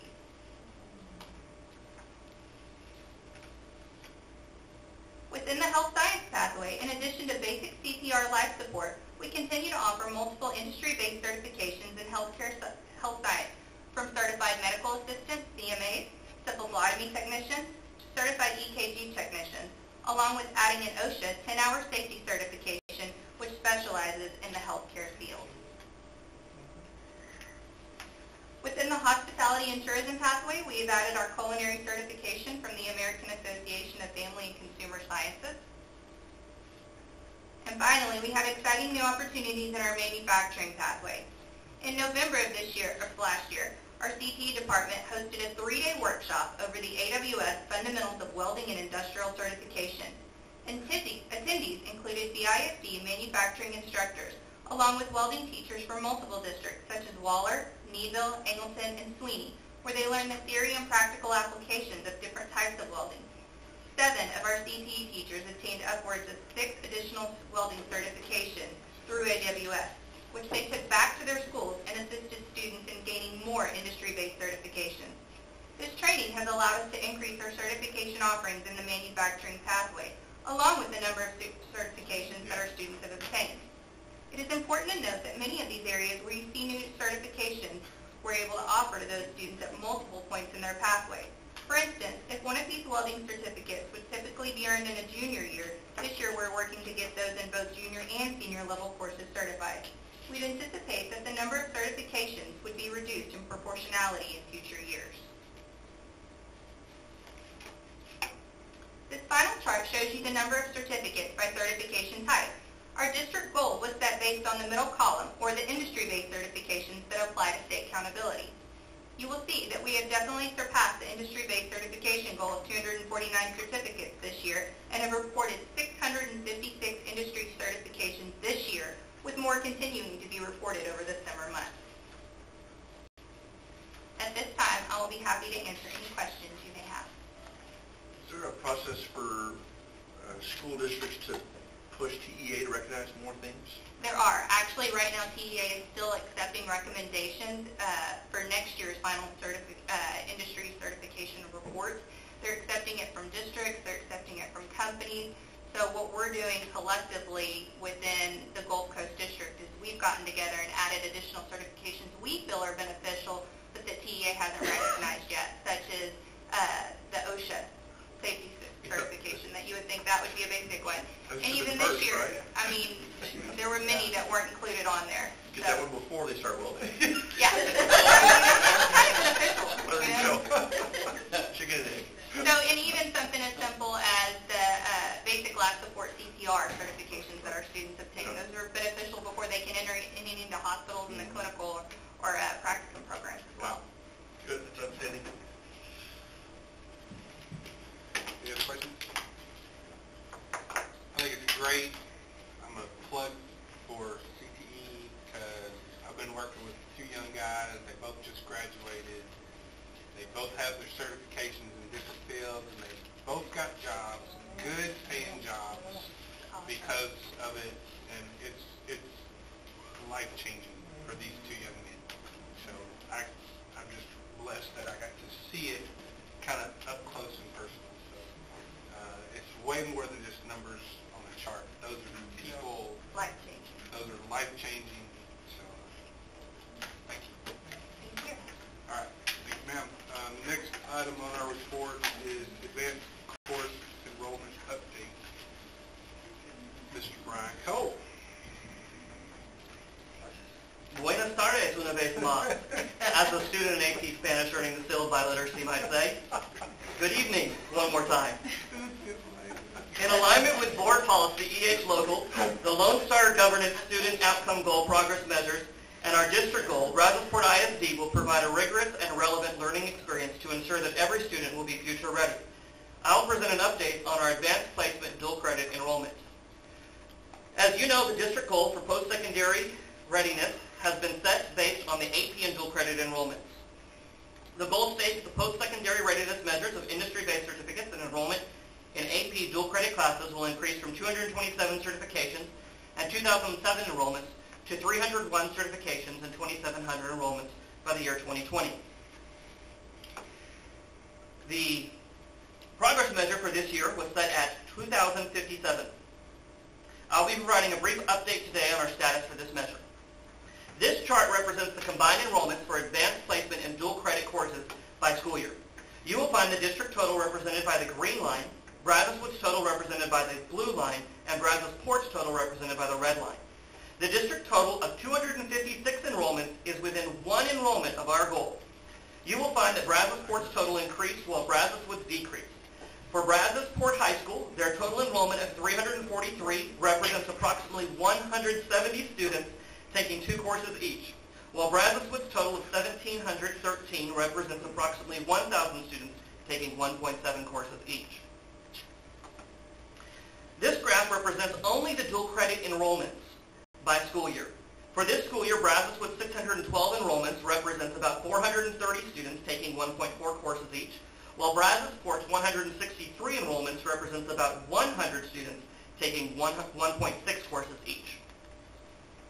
Finally, this graph represents the advanced placement enrollment by school year.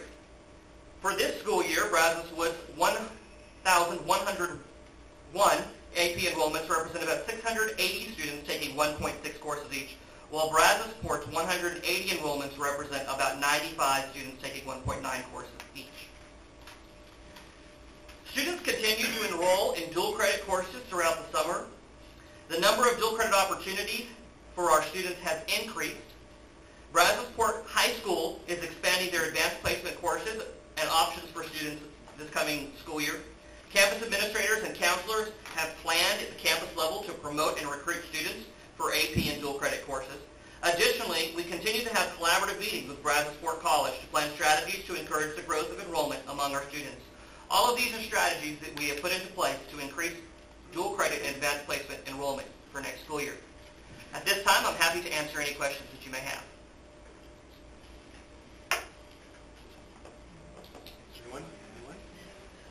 The AP exam scores will be when? I believe they come in early to mid-July. As a parent of a student who just recently went through the process of the dual credit application, all the different things we have to do, if there's any way for us to streamline for a parent or a student that doesn't have maybe some parental support, it would be very difficult for them to enroll and get into those programs. For 2 parents that are involved, it was even difficult to do, plus the 6 or 7 trips it took to get there and back multiple times. So if there's any way we can work with them to streamline that process, I think that would be a big next hurdle to getting some of these kids that don't have some of these supports to do it, because that was really pretty ridiculous. That is one of the barriers that It was we easier to get into A&M than for sure. And so I can say from the college, because that used to, I used to work there, and that was my nightmare, trying to get people to come there, and everybody wants to go, and it's so hard to get in. And it is easier to get into A&M than to get into Roscoe College. So, anyway. I don't know if there's something we can, I know there's some things they have to do, but. There's so many states, so with community college, there's so many regulations and stuff, unbelievable. but one thing on their end, back in the day, because I've been gone, 5 years now, but back in the day was they kept trying to provide mentors and even students that could help the other ones to do the online, registration and to go through all of that. And they're supposedly doing it on that side, but maybe we could have it on this side too. That have certain nights or a couple of evenings or something if you want us to help you get your kid enrolled. All the online stuff that volunteers we could go up there and help them. So I know every year I've got like 2 or 3 kids coming over my house after supper one night, sitting there every year, every semester, helping them with their FAFSA, telling them what they need to do, how to register, because it's a lot of work, and it's really the college's fault, I think. I mean, it's not their fault, they just have to do it. Yeah. Do you agree, or do you think that's not a No, I completely agree with you. As a former student from Texas A&M University, I would hope that you would be able to get in Brazos Port College. So I do want that it continues to be a conversation with Brazos Port College and will continue to be as we look to find ways to streamline that process to reduce barriers for our students. Absolutely. Thanks, sir. Thank you. Report item G is preliminary budget assumptions and anticipated expenditures. Rebecca Kelly. All right, I have the first presentation of the night, and it is my pleasure to have the last. In accordance with Board Policy CE and Section 44.002 through 006 of the Texas Education Code, tonight I will present a brief update on the 2019 preliminary budget assumptions and anticipated expenditures. I'll start with a summary of where we are in 2018, which is our current fiscal year. Our fund balance at the beginning of the year was $38.8 million. We adopted a budget surplus for 17-18 of $3.7 million. Our weighted average daily attendance is up from what we budgeted, about 300, as a result of Hurricane Harvey and being able to claim all of those students for free for those 2 months, as well as additional special education and CTE enrollments. Our Audit is up about 300, students. This generates roughly $2.2 million in additional revenue and or reduced recapture payments. We have added about $615,000 in additional personnel costs during the 17-18 year. It was not budgeted, however, we do factor in when we create the budget $3.4 million in contingencies, so we have utilized a portion of that to add additional positions to support enrollment and student needs. All of the projections to date that I've provided you have been based on estimated value increases of 22%. I attended the annual meeting at the appraisal office and received projected value increases of roughly 4%. That percentage increase did not include all of the industrial value growth. I did receive the estimated values from the appraisal district, and they came in at 32%.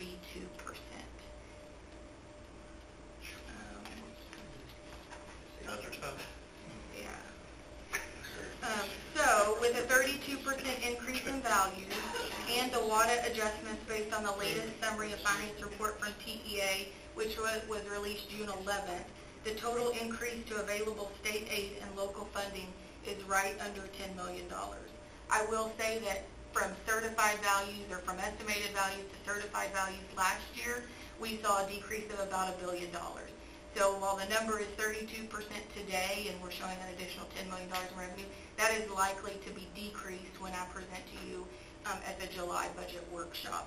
I will have, or I should have, certified values before we meet in July. So I should have a more firm, definite number that we will use to develop the budget. From an expenditure side, payroll and staffing makes up about 86% of our budget. We have met with all campus principals to determine staffing needs for next year. Through these reviews, we identified additional campus staff of about $2.4 million.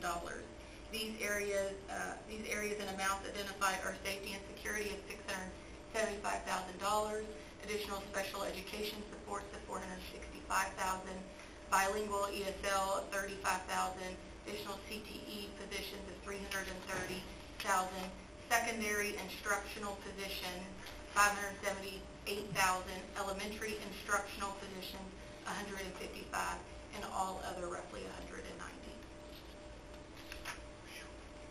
We have met with all department budget directors and coordinators to work through their individual department needs. Provided at your table is a copy of the 2019 budget assumptions to date. It is still a work in progress, and we will review it in detail at the July budget workshop. But if you do have any questions before then, please let me know.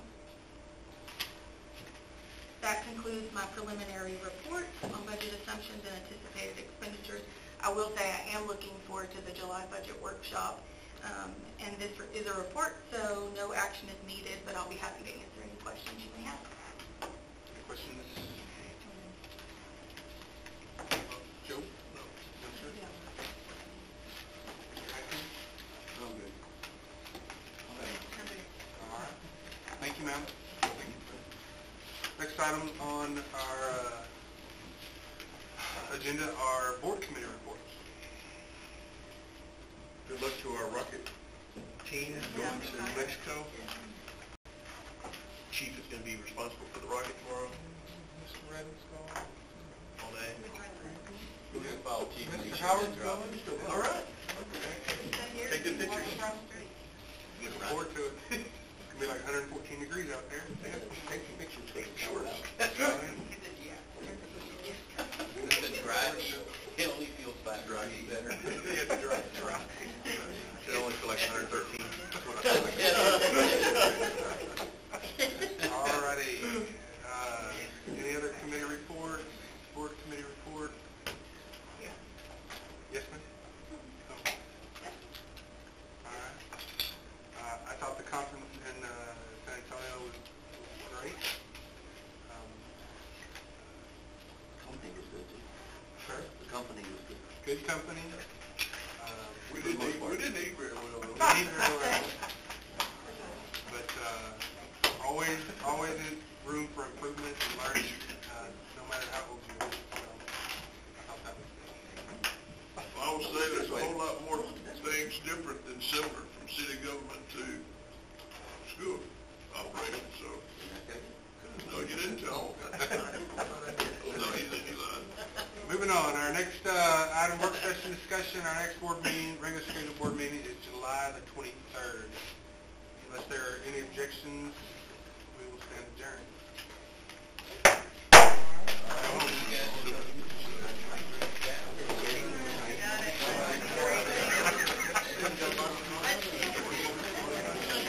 Hey, good luck, man. Good job.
Thank you, sir.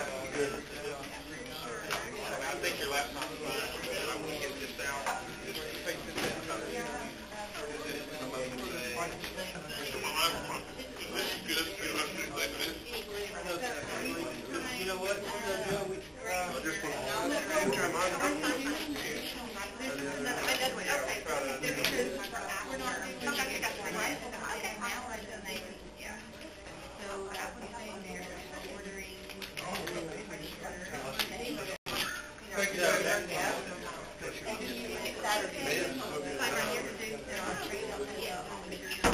Thank you.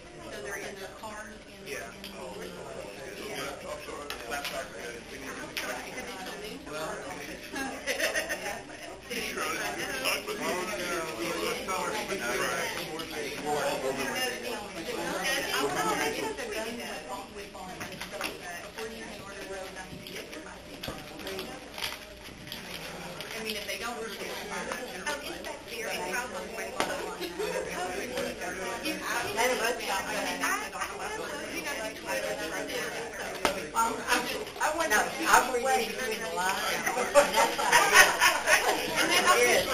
I don't want my phone. No stress to follow that.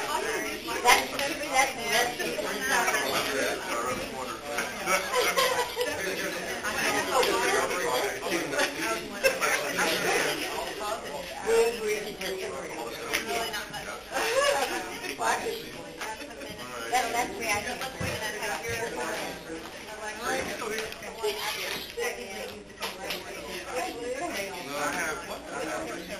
Is that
will become 8 or 9 presentations. but before we can get there, They would know they want to open it, save it, or whatever, so I had to save it.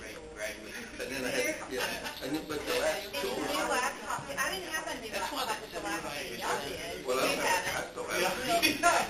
And so, I'm not sure. it's like right before They can get out, finish their apprenticeship, and get out. They can get out and go. And that's where the story actually was in the conversation, that the whole concept of historic hope began to surface back in August. And then when we began in early September doing visioning, that really kind of came to life in that vision. The idea was to be able to restore hope, because kids were hopeless. They had they failing miserably, the EOCs. Most of them have tried 2, 3, 4 times. They just cannot be successful. They're so far behind on credit. They absolutely see So how do you restore hope? And the idea was, one of the ways is then we get 60% is the agents who we expect to